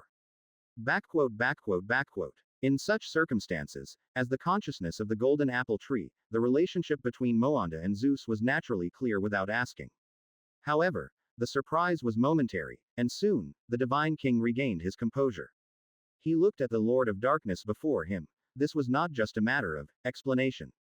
Although Zeus didn't know how the golden apple tree suddenly became a deity, allowing the other party to become one of the 12 critical pillars was not a common occurrence. How can I ensure that she won't betray me if I make her a principal god of the divine court? Expressing his doubts naturally, Zeus directly addressed the essence of the matter. Compared to his own kin, Moanda was clearly an outsider, not to be trusted. You can't guarantee it, and I don't intend to. In fact, it's precisely because of this that her existence is meaningful. With a light laugh, Erebus expressed his intentions without any attempt to conceal them. The existence of Moanda was not merely for explanation, but also served as a bridge of communication. As long as her relationship with Zeus remained good, naturally, nothing would happen. However, if their relationship were to change, the elf could be recalled at any time. Of course, this wasn't a fatal threat to the divine king. The departure of the other would only result in a temporary power decrease, and as long as a new deity filled the position, power could be regained. So, what do you need me to do? After a moment of reflection, seeming to accept the result, Zeus thought that it was acceptable to use others to fill gaps until there were enough insiders. However, he was still somewhat puzzled about what Erebus really wanted him to do. Presenting such a gift upon their first meeting. In fact, the explanation that Zeus previously wanted was at most just an insincere apology. Don't worry, you'll know what I want you to do later. If you decide to refuse at that time, it will still be possible, and then I will give you proper compensation. For example, a golden apple wouldn't be bad. Moanda's joining your divine court doesn't mean she will relinquish ownership of the fruits she bears. With a smile and seeing the negotiation settled, Erebus suddenly had a strange look while observing the divine king. So now, is our simple agreement reached? I have no reason to refuse. Nodding, Zeus naturally wouldn't refuse a freely offered advantage, and he was even pleased to see it happen. At least, a primordial god who had previously shown ambiguous attitudes had suddenly become a somewhat friend. Perhaps later, when he was at odds with other primordial deities, he could become an ally for a price. Very well, since our agreement is reached, let me, as your senior, offer you a piece of advice. Advice. Curious but interested, the divine king was still eager to hear it. As a deity born at the dawn of creation, perhaps Erebus intended to share some ancient secrets, thereby showing off his status, but that was of no consequence. The divine king was happy to welcome this. Please, I am all ears for your admonition. Good, young divine king, since you are willing to accept, nothing could be better. Lifting his hand slightly, seemingly discerning the thoughts of the divine king, Erebus smiled contentedly. Actually, it's nothing special. Just remember, Zeus, in the chaos world, certain things are actually unique instances.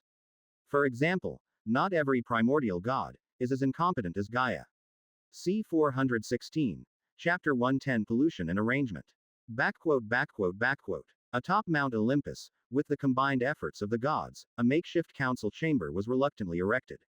Although the environment here appeared much more dilapidated than it had days prior, when the divine king resumed his prominent seat and raised up those 12 chairs once more, the mentality of the gods clearly underwent a tremendous change. The previous position of principal god had seemed more the result of the divine king's rise to power, an honorary title of sorts. Those true gods with formidable divine powers did not need such a position to make Zeus hearken to their opinions, whereas those lacking in strength, even if seated in such a position, would not truly be taken seriously by the other deities, resembling nothing more than jesters under the authority of the divine king. But now it was different. With the divine king's absolute power, everything naturally changed. No matter who it was, they all had vastly different thoughts at this moment. Your Majesty, it is thanks to your unsurpassed power that the Mount of the Gods remained preserved under Mother Earth's great rage. As the gods took their seats, without waiting for Zeus to speak, a deity began to praise his strength. The other gods also chimed in, as if they had not distanced themselves from the divine king before. To this, the divine king seated at the head merely smiled and then raised his hand to signal for silence. Compared to the flattering, It was better to get the formalities out of the way first. Although his avatar was still on its way, this level of multitasking was not particularly difficult for him. Having dealt with Gaia, the future should be peaceful for some time. However, recalling Mother Earth's final madness, Zeus still felt a bit of a headache. He wasn't really afraid of that curse since, after all, if a curse could kill a person, the world would have been at peace long ago. What truly troubled him was that Gaia's words coincidentally bore some resemblance to a prophecy once made by Cronus. A mere curse held no meaning, but if it was a glimpse of the future unintentionally foreseen by a great one, that was an entirely different matter. It was not entirely impossible, for if he could see his future self in that sacrificial ceremony, then Gaia could naturally do the same. These ancient primordial deities always had some secrets he was unaware of. To dispel the unease in his heart, increasing his strength was naturally the most direct and effective method. My fellows, let us put the matters of before to rest. Although Mother Earth indeed committed a grave error, we should still accord her the respect she deserves. With a smile, as if the person who had listed Gaia's transgressions not long ago wasn't him, Zeus looked toward his son, Apollo, who had just ascended the Mount of the Gods and been granted the position of principal god by him.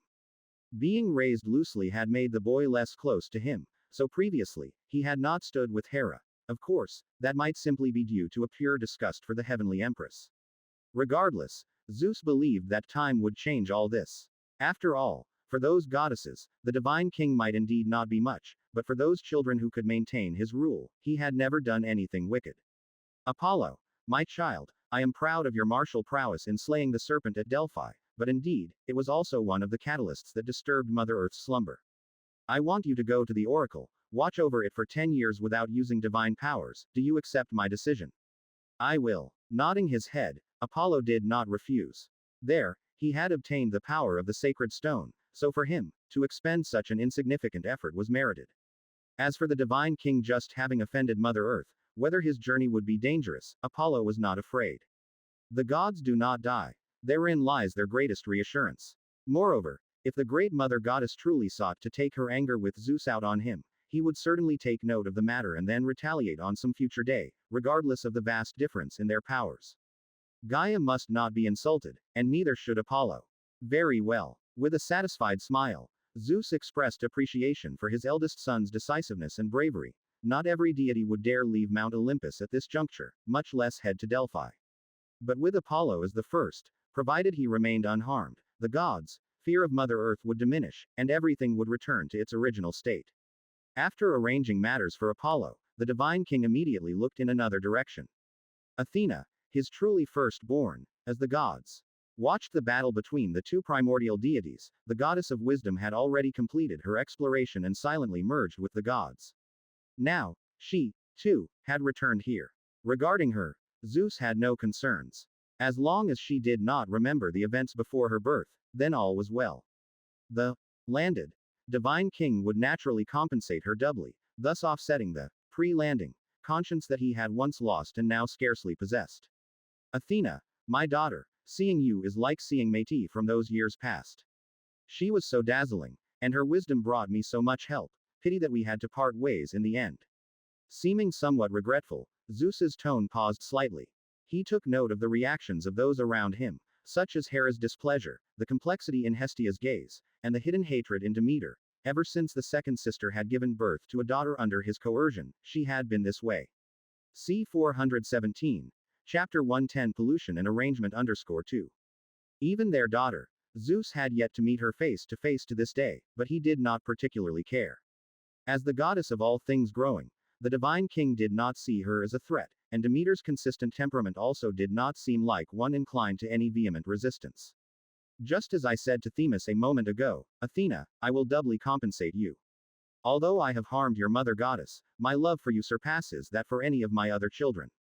I grant you the seat of the principal god, and I also allow you to live on earth or in heaven according to your own will, unconstrained by anyone or any god, and even today, you may make an additional request of me. Gazing at Athena, Zeus smiled warmly, yet he secretly watched for every nuance in her gaze or expression. Speak now, my child, anything but my throne is yours to choose from. Crack. The armrest of the Queen of God's throne split open with a crack, but Hera said nothing. She did not intend to squabble with Zeus's daughter, especially since her mother could no longer threaten her status. Amidst the envious, resentful, or admiring gazes of the gods, Athena merely smiled and then drew a scroll of parchment from her sleeve. The divine king found it somewhat familiar, but had no recollection of it. Parchment scrolls. That probably symbolized knowledge, much like Métis' own hobby. And Athena's following words unquestionably confirmed this. I desire nothing. Divine artifacts, status, power, none of these things do I need. They are chased by the mortals, but few possess them forever. I only hope that in the future, I can freely disseminate any knowledge I wish to spread, to safeguard the rights of any speech or thought to exist. Other than that, I have no further requests. If this is what you want, my daughter, then in the name of the divine king, I grant your request. Granting her request was a trivial matter for the divine king. Since both generations of goddesses of wisdom enjoyed this pursuit, then let them do as they pleased. Having accepted Athena's request, Zeus gestured for her to take her rightful place, and the goddess of wisdom gracefully leapt up to the first seat on the right. Another matter was resolved, and as another pillar of his kingly foundation was established, the divine king felt quite satisfied. As for whether Athena would have any additional thoughts about him, from the perspective of the chaotic gods, this possibility was indeed quite slim. Although Zeus had been extremely harsh with Métis, he hadn't done anything to Athena, merely postponing her emergence. But this kind of delay was not the same as the previous divine king's act of swallowing his children. A goddess who had never been truly born would not harbor any negative feelings, much less experience pain or loneliness. Ever since that sacrifice, my luck seems to have turned for the better. Considering this and even sensing the situation of his avatar, the divine king couldn't help but feel more delighted. The eighth pillar was about to be restored, and there was also his son Ares, who was not yet fully grown. The ritual that seemed so difficult to assemble now appeared much less challenging. Therefore, with a joyful mood, Zeus looked towards his loyal subordinate, the god of the west wind, Zephyrus. Even without knowing his true strength, the other had still been willing to stand by his side. Such a loyal subordinate was naturally someone to be heavily promoted. And such conduct even reminded the divine king momentarily of that giant god still propping up the heavens to the west. Coincidentally, the god of the west wind also had an association with west. Perhaps this was a preordained sign by fate.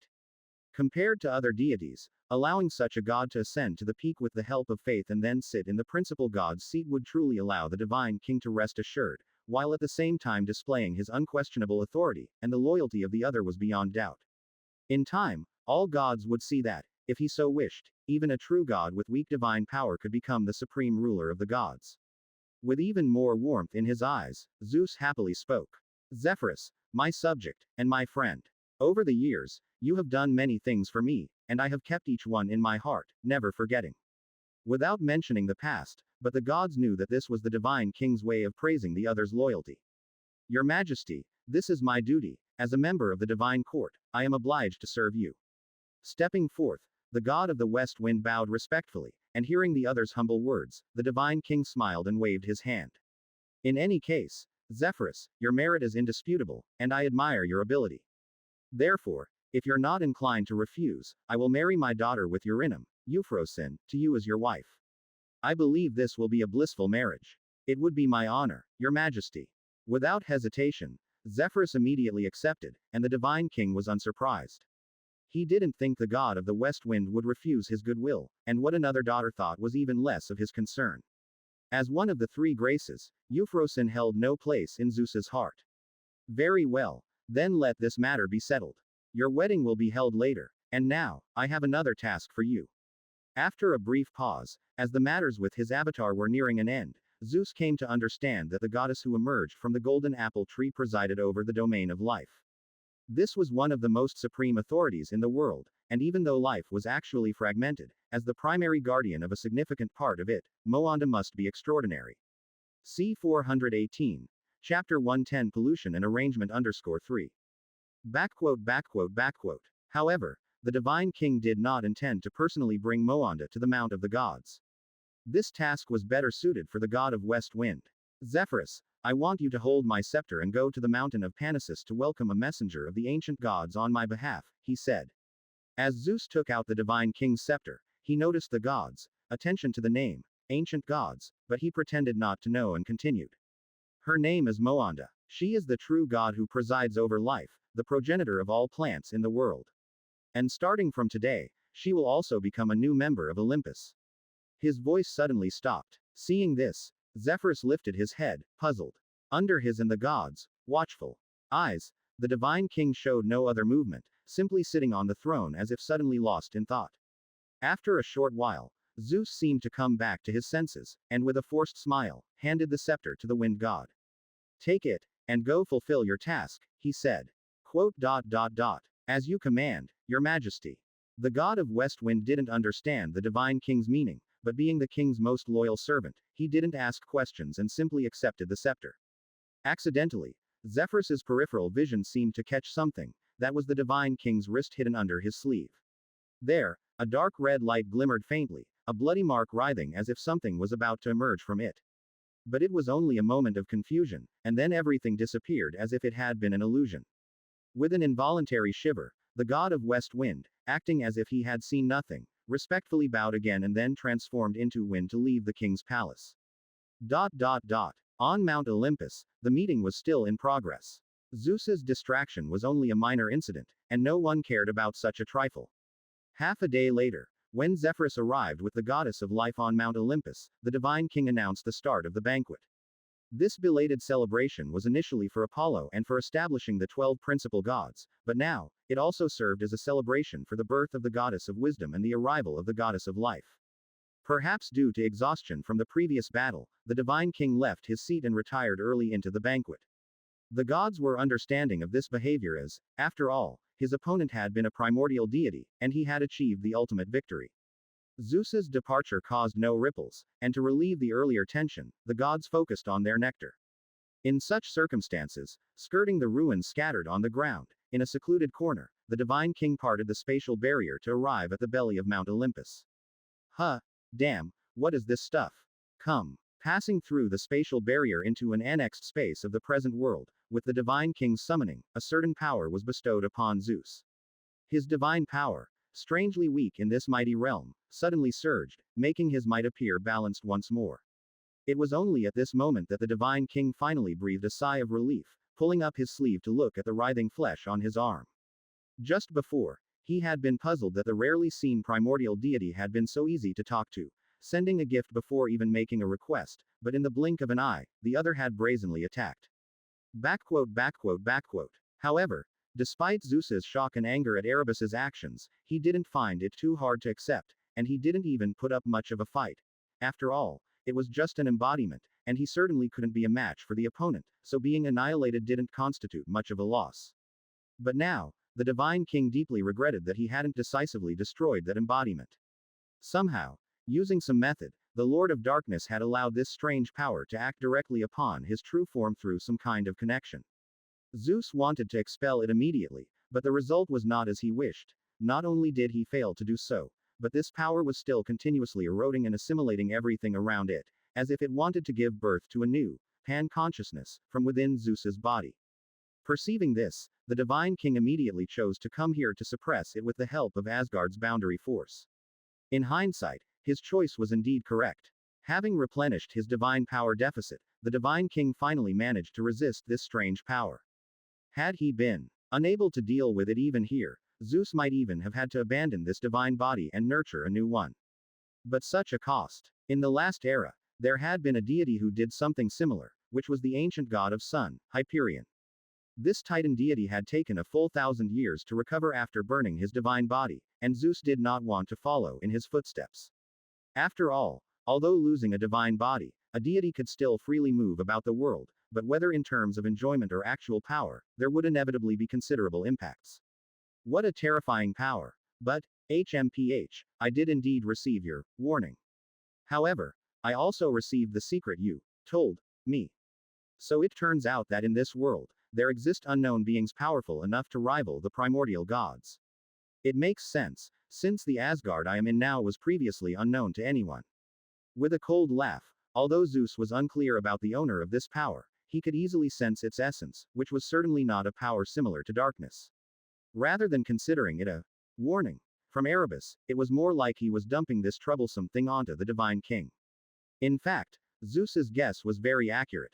After cutting off the contaminated flesh, the Lord of Darkness carried out many studies on this power from the foreign realm. In the process, he inevitably became tainted with more of this highly assimilative energy. But unlike the portion that transformed from the branches and tendrils of Mother Goddess, this second infection, although still troublesome, could be eradicated. Therefore, Erebus didn't separate his power again but gradually wore it down. And today, he simply packaged it up and sent it to this younger deity who dared demand an explanation from him. Compared to his sudden increase in status, the Lord of Darkness immediately saw Zeus's still somewhat weak divine body and power, so he unceremoniously presented this weapon. His purpose, of course, was not just to vent his anger. Acting over a verbal triumph was something Gaia did. In fact, Erebus wanted Zeus to realize that his divine body might be corrupted and destroyed by this strange power, and the only solution lay with the distant goddess of life. Thus, the originally agreed terms would remain unchanged, and there might even be further progress. Just as Erebus had Moanda disperse the foreign power from the flesh using the life vase, Zeus would ultimately realize that only a deity that rules over life could assist him in this matter. In time, with Moanda's help, Erebus would also be able to delve deeper into the secrets of the Divine King's ascension. He didn't even care if Zeus saw through this point because the latter had no other choice. He isn't Laine. The Lord of Darkness doesn't have an Athena to probe the secrets behind the scenes, but absence doesn't mean he won't find his way to the answers. Today's actions were just another probing attempt by him. But the arrogant primordial deity, you have miscalculated after all. You have your hidden secrets, and I have mine. Although it may take a longer time, it is hardly anything. The deep voice echoed through space, and looking at this interface attached to the present world, Zeus secretly decided not to leave Olympus until he fully possessed a divine body and power comparable to his status. Fortunately, the biggest trouble, Mother Earth Gaia, had already been resolved by him and everything had returned to the right track. What remained was a long period of accumulation. When humans spread across the land, I can probably resolve this trouble as well. Let the gods fight among themselves for faith for now, and when the time comes, I will emerge to tidy up the situation. Once again creating an embodiment to handle the affairs on the Mount of the Gods, Zeus stayed here. This time, he might have to undergo the longest seclusion since his birth. The power of the boundary kept surging, reflecting the symbol of kingship. At the site of the old golden palace of Asgard, Zeus entered a not-so-short period of slumber. And so, with the divine king and Mother Earth silent, the chaos world returned to a peace that had been long absent. Time flew by, and several seasons passed. C. 419. Chapter 111. A few hundred years in the mortal realm. Since the war beyond Mount Olympus ceased, the world finally returned to its former tranquility.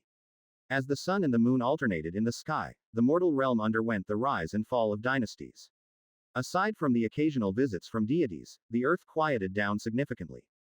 Perhaps on another level, countless changes were still brewing, but at least for mortal beings, once that night filled with strange phenomena passed, nothing similar ever happened again.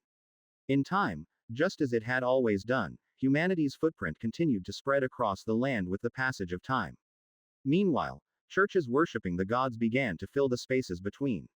It began with Hestia and Themis, composed of those with firm beliefs, willing to swear oaths to pioneer the wilderness for humanity, and to protect the sacred fire, as well as brave warriors willing to heed the teachings of the goddess of justice, to eradicate evil and injustice from the mortal realm.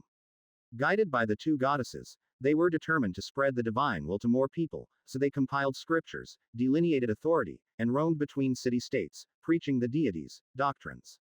Their actions were undoubtedly successful.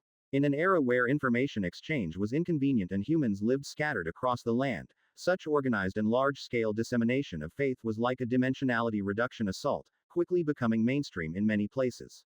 Even within the faith domains previously delineated by the gods, many city-states rulers, after witnessing the miracles of the deities, promoted certain faiths in the name of the king, but still could not resist the power of this organized church. Clearly, compared to the grand but vague descriptions of the divine, the actions of the divine practitioners were much more appealing. They turned the deeds of the gods into stories and transformed divine thought into beautified doctrines, and as it happened, both in thought and action, the two goddesses aligned closely with humanity's understanding of good.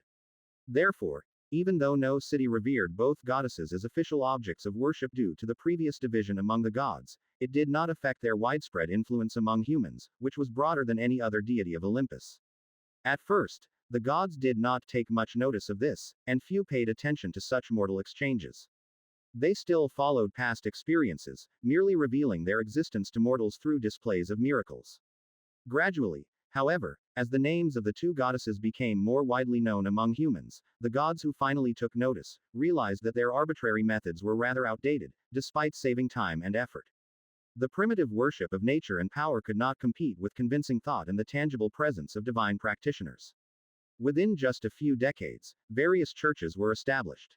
The deities selected their spokespersons in the mortal realm according to their own preferences, or simply chose the kings of their faithful city-states, then commanded them to learn from the churches of the two goddesses and to spread their own names. Thereafter, the newly established power structure among humanity underwent another transformation. Just like with bronze humanity, divine practitioners who served the gods became an indispensable part of it. Although unlike in the previous human age, where priests held absolute power, their status remained exceptionally distinctive. But before this, a seemingly small event had occurred, greatly accelerating the process of change. After all, in this still wild era, power was the most valued aspect by humans. Fortunately, because of this event, the faithful who worship the deities also possessed the potential to wield power. About 10 years after the War of the Gods ended, at a banquet celebrating Apollo's return, the goddess of wisdom announced a special discovery to the other deities. She claimed to have invented another kind of special energy, based on divine power, through observing the magic net and analyzing elements. It was not powerful and seemed weak compared to divine power because it was a derivation and weakening of divine power. However, this did not diminish its value, for it was an energy that the gods could use on Earth, and not only the gods. By transmitting this power to mortals and fixing structures akin to witchcraft onto the magic net, any human, regardless of whether their talent was mediocre or transcendent, could wield this extraordinary power through the existence of the gods and the magic net. Compared to the paths that required self-cultivation and sufficient talent, this system, which only depended on whether the gods favored someone, had no talent restrictions and a natural upper limit, was undoubtedly more satisfactory to the gods. They still remembered the mortal who had wielded a sword against the son of the Sea Emperor. If there were more people like that, the gods might indeed struggle to be as at ease in the mortal realm as they currently were. Yet they could not forbid this power because humans spread across the land could no longer be easily protected due to their dispersal, unlike the previous generation. If they could not themselves possess the power to combat the wild beasts of the wilderness, then mere deterrence by the sacred fire would not suffice to increase their numbers. Therefore, the power named divine arts by the goddess became particularly important. And so, without hesitation, the gods sought Athena's instruction about the secrets of this sacred power, and they lavishly praised the goddess's wisdom. Then, using their inherent divine authority as a medium, they developed various special divine arts. C. 420. Chapter 111. A few hundred years in the mortal realm _2. As for the realm beyond the natural authority, this is the blind spot of the primordial gods. Therefore, aside from simplifying some common divine arts through the omniscient nature of divine power with the assistance of Athena, the sacred power models mastered by different deities often exhibited vast differences, with various distinct functions. When this power spread into the mortal realm, such differences also indirectly confirmed the absoluteness of the different deities within their own domains of authority, leading to a bias in the compilation of many scriptures. Of course, there were mortals who thus began to question the greatness of the deities, but this did not cause any significant impact. After all gods were like this, and there had never been any being, god or otherwise, who proclaimed themselves omniscient and omnipotent. Thus, these speeches were nothing but fleeting and hardly remembered by anyone as having existed. In any case, sacred power and divine arts were integrated into the world, and simply after a few generations, they seemed to become a matter of natural course, understood and accepted by humans. Even the deities themselves gradually got used to this convenient form of energy. However, there was an additional side story in the midst. Atop Mount Olympus, the divine king who had also learned of the birth of divine arts seemed especially surprised, even once claiming that he had discovered this special system but had not yet had the chance to inform the other gods. However, concerning his declaration, the gods only verbally agreed, while few truly believed him in their hearts. After all, Zeus had never shown any particular talent in creation and invention in the past. They would rather believe it was related to the former goddess of wisdom, Minta, than think the divine king could have developed such a thing.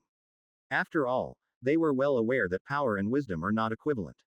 In any event, this small side story did not affect the spread of divine arts or the establishment of the church, and human society kept exploring balance and order as it integrated new elements. From crude scriptures to increasingly clear doctrines and occasional yet restrained conflicts. A growing discrepancy between kings and priests, the covert attention to mortal faith in places the gods hardly noticed, and various secret changes both below and above ground. As time passed by, one generation aged and another grew up. On the vast lands, some city-states perished, while others began to expand their dominions, transforming into true kingdoms. And on the fringes of human activity, there were still humans who had not yet settled and continued to migrate. For a time, the vast eastern lands became increasingly distinct from the previous ages, bustling and prosperous. Compared to the classical city-states of mythology, it more resembled a magical and wondrous fantasy world. But overall, everything was developing in a positive direction. The overall number of humans continued to increase, and even the farthest migrating human branches had yet to reach the expansive sea. Under such circumstances, the conflicts among believers were mostly met with a shrug from the gods. They were too busy, staking their claims to be held back by trivialities. A tide of faith surged toward Olympus, with deities reveling in joy. Even the divine king, whose essence was in slumber, was pleased to see the rising power help him more quickly wear down that foreign force. Thus a new chapter in history was turned, with interaction and connection between humans and gods closer than ever before, and the situation in the mortal realm gradually becoming complex. All gods were immersed in the joy of this harvest, feeling that their past efforts had not been in vain. It wasn't until one day, when an unforeseen chill wind blew from the north across the land, causing all things to wither and fade, that the gods suddenly awoke. Human development was thus hindered, and an impending disaster seemed imminent. The gods hurried to find out what had happened, but to no avail. The culprit behind all this had left Olympus after a big quarrel with the divine king, heading toward the mortal realm. And Zeus, the only one privy to the details, also chose to remain silent after a spell of irritation. If she wanted to make trouble, let her.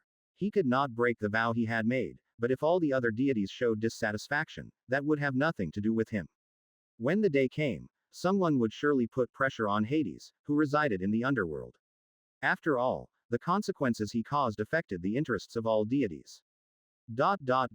Mortal realm. If one were to draw a central axis for chaos terrain, the once Mount Othrys would undoubtedly be on that midline. It supported heaven and earth, separating north, south, east, and west. Even Mount Olympus of today could not compare to it. And if another axis were drawn for the eastern lands, then Olympus would be located slightly towards the northeast direction. As for the human settlements, they would be even further east. The closer to the Mount of the Gods, the more concentrated the humans, because this was the direction of the fourth generation of human migration. After the Great Flood, they moved from west to east across the eastern lands, seeking suitable places to settle. The closer to Mount Olympus, the shorter the migration distance and the longer the time for settling and multiplying, they held a distinct advantage in both population and culture. Of course, this also often meant that there was more divine attention, and it was common for a city to have temples dedicated to 7 or 8 deities. C. 421. Chapter 111. A few hundred years in the mortal realm _3. By comparison, those emerging city-states farther away seemed to receive no attention at all. No one knew exactly how many small cities less than 100 years old were scattered across the eastern lands, and quite a few didn't even have a temple dedicated to the deity, nor had any divine practitioner ever visited them.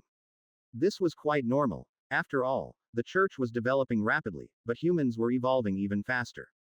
Those remote locations were thus naturally neglected.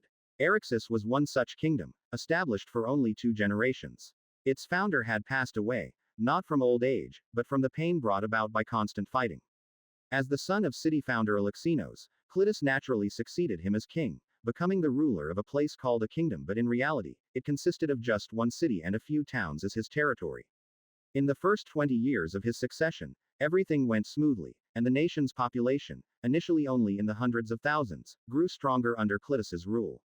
However, over the past year, the king had been constantly furrowed with worry. The climate change was too abrupt, including not just the drop in temperature, but even the crops stopped growing. The land became barren, the sources of food dwindled, and wild beasts began attacking humans, heedless of danger. The kingdom of Eryxis, which had never encountered such a predicament, had no strategy to cope, and the little food reserves wouldn't last for several years. A famine loomed on the horizon, but as the king, Clitus was helpless. Until this day, while the king, still pondering over solutions, received news that his daughters had brought him an unimaginably distinguished guest. Ms. Moira, this is our home now, and it is the only palace in this city. Walking on the compacted dirt road, four girls of average appearance, but dressed in an uncommonly fine manner, were clustering around an elderly woman. They supported the old lady, introducing various aspects of the city to her, as well as their home, the Erixus Palace at the end of the road. Of course, calling it a palace, it was just a larger building with a wider area than the usual structures. The kingdom of Erixus, having experienced only 2 generations of rulers, had no culture of indulgence. Both the king and the citizens were alike in this regard. They valued practical utilitarianism, and this simple style was distinctively reflected in many corners of the city. Is that so? Well, thank you very much. Looking towards the palace at the end of her vision, the old woman known as Moira chuckled and expressed her thanks.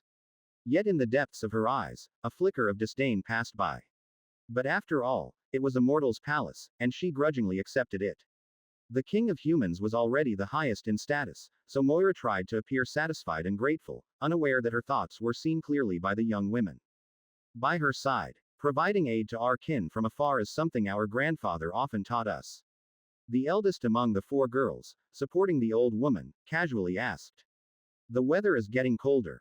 May I ask why you were traveling alone in the wilderness? Quote. A silent pause, Moira's expression shifted subtly. After a moment, just when the others thought she wouldn't speak, the old woman softly began. I am searching for my daughter. She was so naive and lively, but she was taken away, just as I was in the past. The atmosphere chilled slightly, and even though the young women tried to say things to lighten the mood, it did not change much. Until they entered the palace, the atmosphere remained subdued. I am tired. Stepping into the palace, Moira casually stated her sentiments. She had no intention of acting as a guest should, or perhaps, this was as courteous as she got in her dealings with mortals. Consequently, the daughters of King Clitus exchanged glances, and their eldest sister stepped forward once again. Please follow me, I will take you to my room to stay. Then lead the way. Nodding, Moira accepted the offer as if it were her due. Behind her, the other 3 girls did not follow but hurriedly left after watching their oldest sister and the elderly woman depart.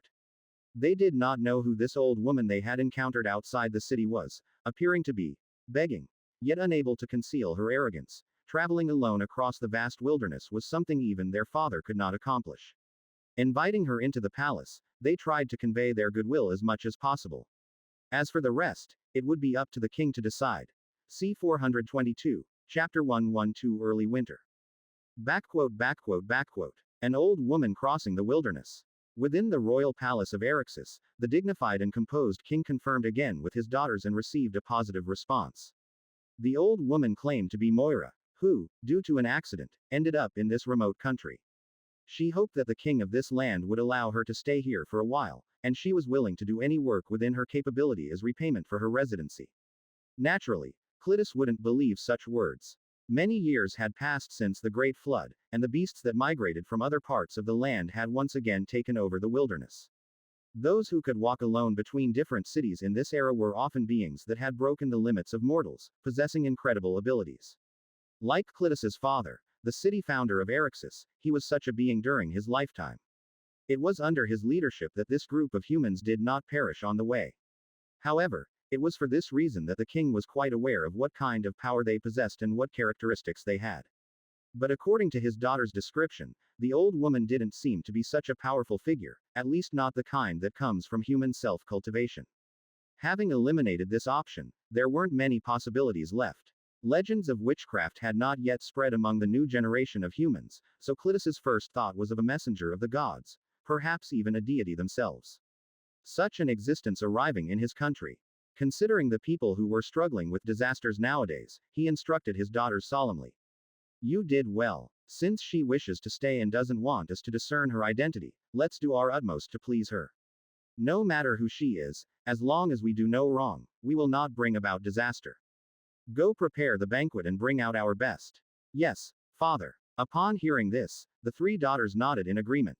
Under Clitus's arrangement, they went to prepare the banquet, which had been ready for some time.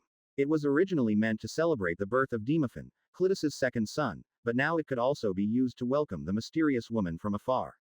As for Clitus himself, he had more important things to do. To prevent anyone from accidentally offending Moira, he had to instruct each person who would come into contact with her in advance, aiming for no faults rather than merits. The Erixus Royal Palace, once home to the former king. Thank you for your hospitality, you are truly a kind person. While mouthing words of gratitude, she gestured as if dismissing a servant, signaling it was time for them to leave. Even now, Moira had barely paid attention to what the mortal king's daughter was called. After the other party had left, Moira examined her residence.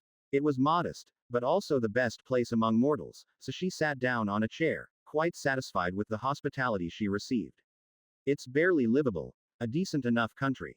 Although her disguise was full of holes in the eyes of others, Moira herself thought she had done very well. No one discovered anything different about her, and everything they did was out of genuine sincerity, for in her eyes, the wilderness was very safe, and she had tried to be as meek as possible.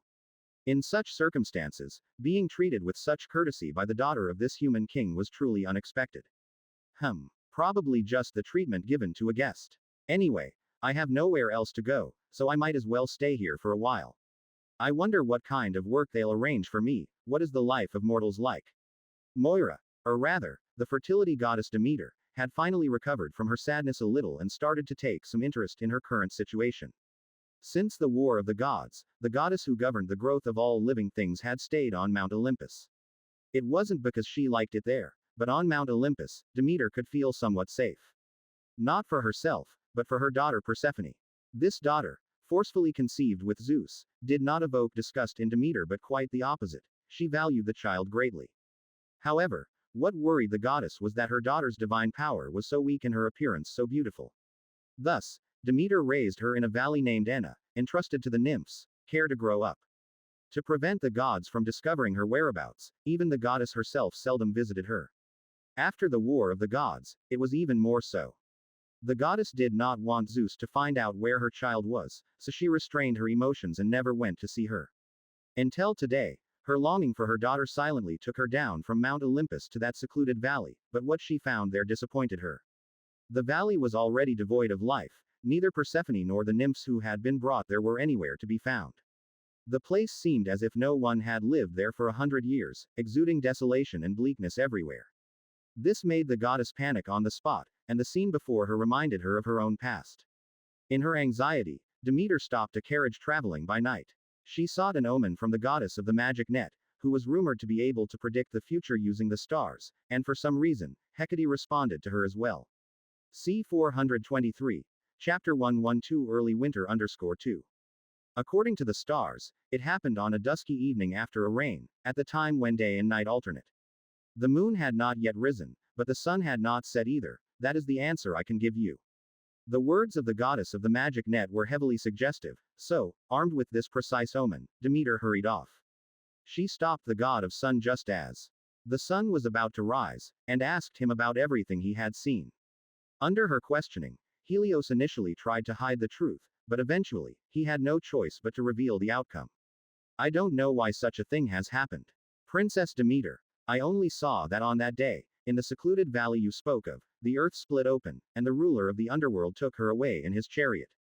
Finally, having learned of her daughter's whereabouts, the goddess couldn't help but be enraged.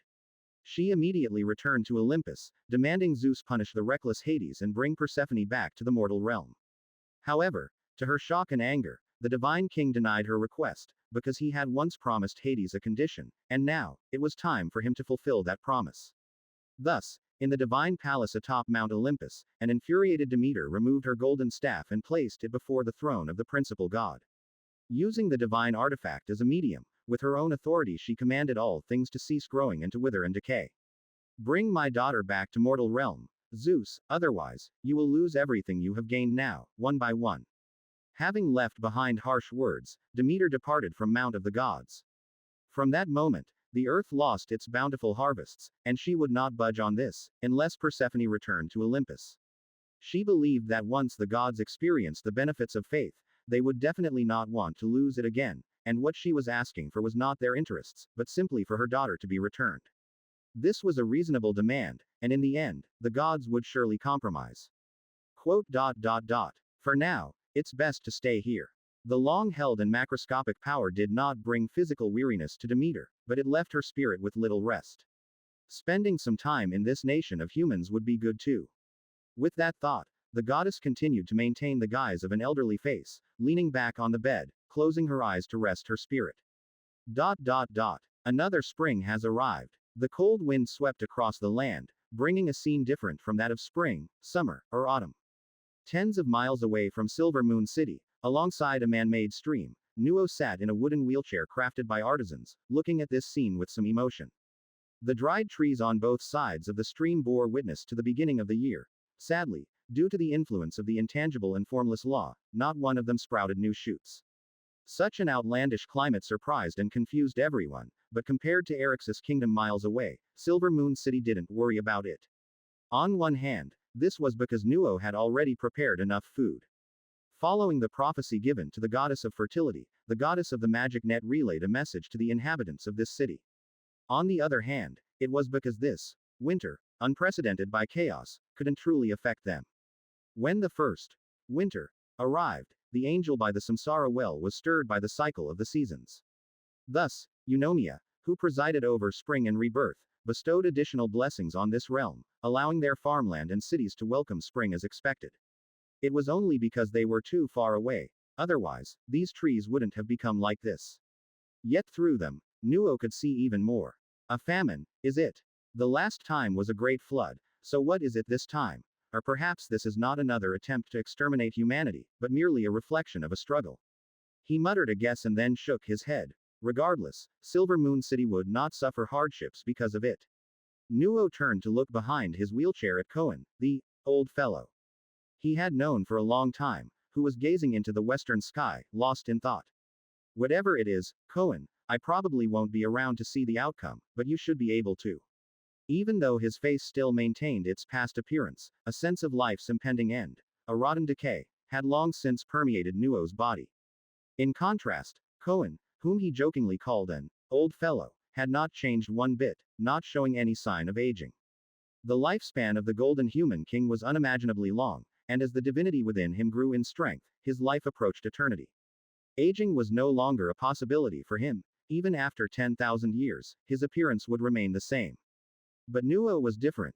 He did not belong to an immortal race, nor was he a person with exceptional talent on the path of transcendence. He wasn't even like the later borns with Naiad blood, endowed with lifespan many times that of ordinary people. He was just an ordinary bronze humanity individual. Or rather, when Nuo invested all his energies into Silver Moon City, it was impossible for him to achieve any extraordinary feats in other areas. His survival to this day was already the result of various factors. However, if he did not seek change, if he did not pursue a deeper transformation of soul or body, then this was already Nuo's limit. Perhaps this year, or the next, he would step into the end of his life, concluding a brilliant existence. C424. Chapter 112 Early Winter _3. Quote. If you wish, you can actually live much longer, perhaps even forever, and witness these changes yourself. Drawn back by Nuo's voice, Cohen grasped the handles of the wheelchair. It wasn't the first time he had faced the death of a friend. Indeed, long before golden humanity reached the end of its lifespan, he didn't even know that was what sorrow felt like. But no matter how many times he went through it, if possible, Cohen didn't want to experience it another time. However, he was equally aware that Nuo would not agree. As expected, upon hearing Cohen's words, Nuo simply waved his hand. There's no need, Cohen, I have lived long enough. It is the all-seeing Lord who is eternal, the angels and holy spirits in his kingdom. I shall live on there, not in the mortal realm forever. What about Silver Moon City? Don't you want to continue leading its development? Interrupting Nuo, Cohen pointed towards the distant plains. Haven't you already planned to establish towns elsewhere, to build an earthly theocratic nation? That still requires your presence. It won't, Cohen, although I believe I have done quite well these years, perhaps the people of the future will do even better. Waving his hand, Nuo seemed much more accepting than Cohen. If he wished, he could indeed receive a blessing from the angels, thereby attaining eternal life, because Nuo's achievements over the years had long convinced the angels of the spirit realm of this mortal's devotion. However, that was not what he wanted, and he felt Silver Moon City did not need it either. Eternal life necessitates an eternal Lord, and humans with only a few hundred years of life need only a patriarch who has lived a few hundred years. Change is what brings development. This is the experience I've learned over the years. It's about you, Cohen. Even though you have stayed in Silver Moon City for so long, have you truly found your answer? Smiling faintly at the old friend he had known for many years, perhaps as an outsider, Nuo could tell that Cohen hadn't let go of many things about God and man, to this day. The blissful lives of the people in Silver Moon City allowed him to temporarily set aside those thoughts, burying them deep within his heart, but setting aside is not the same as forgetting. Quote. You were right, I haven't found it. Having his inner thoughts exposed, memories of the past surged in his heart. After a moment of silence, looking at Nuo in the wheelchair, Cohen couldn't help but ask. Aren't you angry? Why would I be angry? Nuo asked back with a smile. Obviously because I am not as devout as you. No, to have doubts is not a sin. In fact, blind faith is the farthest distance from true faith. Shaking his head, Nuo did not elaborate further. He just looked at Cohen and suggested finally. Since you still have doubts, Cohen, why don't you give it a try yourself? Try what? Naturally, to try becoming like the beings on Mount Olympus. Leaning back in his chair, Nuo said with a smile. Only by becoming one yourself can your doubts be truly answered, and compared to others, you also have that opportunity. You are special, Cohen, and perhaps all of this is the Lord's arrangement. Quote. Perhaps. After a lengthy silence, Cohen pushed Nuo's wheelchair, heading towards the distance. I don't have any idea about what you said. And perhaps the higher I stand, the stronger I become, the farther I will be from faith like yours. It doesn't matter. Shaking his head, Nuo looked at every part of the surroundings from his wheelchair. He was very familiar with everything here, but that didn't prevent him from getting to know it a bit better before leaving this world. To approach the truth is to come closer to the Lord. Do what you wish to do, Cohen, I still support you. Quote. Once again silent, looking at the friend in front of him, Cohen looked up at the world enveloped in early winter. Quote. Nuo, at least in you, I feel that it is faith that is made great because of you. Thank you, but I am just practicing my own beliefs. The voices of the two faded away, becoming scarcely audible in the cold wind. The seasons gradually shifted back to their positions, chronology moved towards completion, and thus, a long winter arrived. C. 425. Chapter 113. The Twins of Desire. The winter in the mortal realm affects not only the land but, with the increasingly cold climate, many places in the world are influenced by the seasonal changes. Or rather, it's not the winter brought by Demeter, for what she truly presides over was never the change of seasons. It's just that the present world requires a complete cycle of seasons, which then descends upon this world as a node, and the fertility goddess's wrath is merely an initiator. Like now, when the concept of winter was born in this world, the first to sense it were not the creatures on the land, but the gods or divine artifacts that were connected to it. Within the fourth layer of the spirit realm, the well of reincarnation churned tumultuously, seemingly resonating with something distant. As the symbol of all things in cycle in the world, the perfection of the seasons spontaneously triggered the power of this Genesis artifact. It attempted to pull the concept of winter into the spirit realm according to some predestined intuition, yet despite the divine artifact's immense power, it was still unable to achieve this. For the current world blocked the additional powers of this spirit realm divine artifact, it retained only the innate connection between spring, summer, autumn, and winter. This connection was still quite strong, but obviously, it was not as profound as that of Demeter, who personally ushered in winter, and even less so than that of her daughter, Persephone.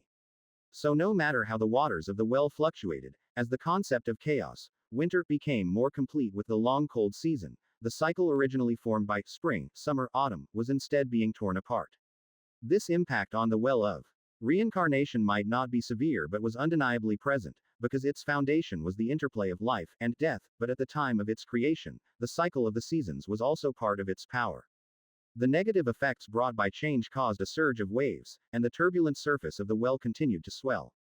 Therefore, when Erinus, the goddess of autumn, first noticed this change, she went to the fifth layer of the spirit realm to report the situation to Laine.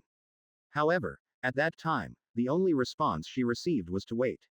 The right time had not yet come, and although Erinus did not know when the right time would be, Laine's decisions were never wrong, so she returned to the side of the well of reincarnation to continue her usual duties. Until today, Erinus, who was awakened from her busyness by her indistinct connection with the artifact, suddenly discovered that at the bottom of this endlessly spinning well, there seemed to be some unexpected changes taking place. Something was being born, or rather, some kind of consciousness was awakening. This is the rebirth of a dead one. Before she knew it, Laine was already standing on the well's edge like a high wall. Inside the well's mouth, the water surged even more violently, but the splashing waves stopped upon reaching a certain height as if hitting some barrier and fell back into the well. Meanwhile, the queue of souls waiting for reincarnation had stopped, clearly indicating that for the moment, the well of reincarnation had lost its original function due to these inexplicable changes. Your Highness. With a respectful greeting, Aranis bowed slightly. In front of her, Laine simply waved and then signaled that there was no need for formalities. Watch, Aranis, today is the right time. Some things, if you cannot ask for them, then let those who are capable of asking take them. Speaking softly, Laine, well versed in mythic trajectories, naturally had knowledge of the matter of the seasons. The report from the goddess of autumn served mostly to confirm the specific timing, but knowing did not mean that Laine could grasp the dominion of winter even at this moment, when it had yet to be bestowed upon any particular creature in the current world.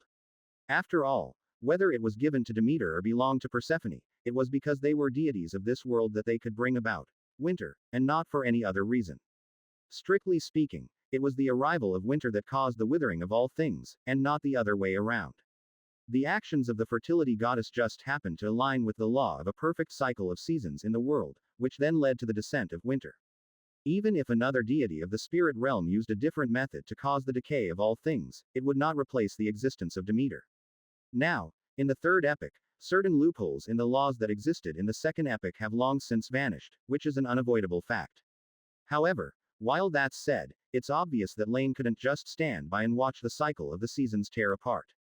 The well of reincarnation being one of the core elements of the spirit realm, he could not allow such a thing to occur. Fortunately, on the day when samsara was opened, some causes had already been sown, and now, the time for their fruition had come.